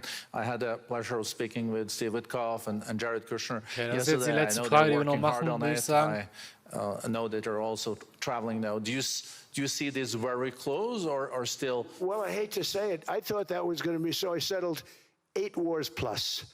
And I thought that was going to be one of my easier ones. Not the easiest. Some I settled in a matter of hours because I'm good at that stuff. The United Nations should be doing this. I shouldn't be doing it, but it doesn't matter. It's got to get done, saving a lot of lives. We're saving millions of lives. With Ukraine, Russia, there's tremendous hatred between President Zelensky and President Putin. That's not good. That's not good for settlements. We know from dealing. There's abnormal hatred. With that being said, I think Russia wants to make a deal. I think Ukraine wants to make a deal. And we're going to try getting a deal done. I think, Steve, I think I can say that we're reasonably close. But what happens is oftentimes we'll have a deal with Russia. Russia's set, and President Zelensky will not do it. You saw that when he was in the Oval Office. I was not happy. And then we'll have President Zelensky wants to make a deal, and Putin doesn't want to make the deal. It's a very difficult balance, and it's big time, and it is, to use a word, it's a bloodbath. It's horrible what's happening. It's a drone war. The drones are killing, thousands of people a week, thousands. We have to get it stopped. So I believe they're at a point now, I'm going to meet with President Zelensky later today. I believe they're at a point now where they can come together and get a deal done. And if they don't, they're stupid. That goes for both of them. And I know they're not stupid. But if they don't get this done, they are stupid. So I don't want to insult anyone, but you got to get this deal done. Too many people are dying. It's not worth it. President Sisi is sitting on the first row here. He spoke earlier today and also complimented you on the Gaza deal. I think there will be a signing tomorrow. Okay, Leute, ich glaube, da wird jetzt nichts mehr Wildes kommen. Das Positive ist jetzt, genau um 16:08 Uhr, Bitcoin ist wieder bei über 90.000 US-Dollar. Zumindest jetzt kein weiterer Knall durch Trump gekommen. Aber da muss natürlich jetzt noch einiges passieren. Das, was mich gerade so ein bisschen beunruhigt, der Kauffluss kommt über die Future-Märkte. Klar, der S&P steigt auch aktuell. Ihr seht es ja hier unten rechts. Aber zumindest jetzt kein tieferes Tief. Das ist natürlich gut für alle, die long eingestellt sind. Ich bin ja auch in meiner Long-Position drin, habe bei über 90.000 ja auch die letzte Position nochmal aufgestockt. Beziehungsweise die aktuelle Position, das ist jetzt kein Single-Trade, sondern nach der Teilgewinnrealisierung hatte ich hier aufgebaut und jetzt laufen wir wieder über 90.000. Ich hoffe, das hält. Ich hoffe, Trump haut jetzt nicht nochmal irgendeine Aussage raus, die irgendwie den Markt zum Kippen bringt. Stand jetzt ist alles fein, aber es ist auch nicht wirklich wild, was Wildes passiert und Trump hat auch nicht wirklich was Neues gesagt, muss man sagen. Also Klar, er hat sich geäußert. Er hat so ein bisschen durch die Blume gesagt: „Ja, mit Gewalt wird er Grönland nicht nehmen.“ Aber was er heute sagt, ist morgen halt auch nicht mehr viel wert, ne? Das ist das große Problem. Die Unsicherheiten werden auf jeden Fall erstmal bestehen bleiben. Bezüglich Zölle haben wir Unsicherheiten. Wir haben in Japan die Anleihen, die, ordentlich krachen. Wir haben in Amerika die Anleihen, die nicht gut laufen, also die Zinsen steigen dort. Wir haben den Grönland-Konflikt, wir haben Nahostkonflikt, wir haben Ukraine-Konflikt, also sehr viele Konflikte und Unsicherheiten und das schlägt sich natürlich auch irgendwo auf den Bitcoin-Kurs. Ja, was soll man jetzt so nach 1,5 Stunden, Trump-Stream machen? Ich habe gleich einen Call, aber danach werde ich, glaube ich, irgendwie, keine Ahnung, meditieren oder sowas. Irgendwas, womit man ein bisschen runterfährt. Das war schon auf jeden Fall würde ich mir jetzt, glaube ich, privat würde ich mich jetzt nicht für die Märkte interessieren, würde ich mir das natürlich nicht reinziehen, aber ja, es gehört leider dazu. Hat er gut genutzt für sich und, für seine ja, für seine Aussagen, aber das war im Großen und Ganzen nichts Neues, würde ich sagen. Ich würde mich auf jeden Fall freuen und erstmal vielen lieben Dank, dass ihr bis zum Ende hier dran geblieben seid, so aktiv im Chat wart. Ähm, Wieder sehr angenehm gewesen mit euch. Wenn ihr mich unterstützen möchtet, geht einfach hier unter den Stream, klickt einmal auf den Daumen nach oben und aktualisiert gerne auch, jetzt wenn der Stream zu Ende ist, einmal den Stream, dann wird es zum Video und ihr könnt dann auch nochmal ganz normal unter dem Stream kommentieren. Das würde mich sehr freuen, auch für die ganzen Bots, dass wir die da ein bisschen runterschieben. Abonniert gerne den Kanal, falls ihr es noch nicht getan habt, dann sehen wir uns nicht das letzte Mal wieder. Es gibt dann auch ja, morgen oder übermorgen nochmal ein Update-Video, dann werden wir auch den Kurs nochmal ein bisschen näher analysieren. Ich werde euch wieder updaten, was meine Position betrifft, was jetzt gerade wichtig wird. Es gibt einige spannende Entwicklungen. Haltet euch auf dem Laufenden, folgt mir auf X, da bekommt ihr es immer am schnellsten mit. Und ja, habt noch einen schönen Tag, genießt den Tag, bis zum nächsten Mal. Ciao, ciao.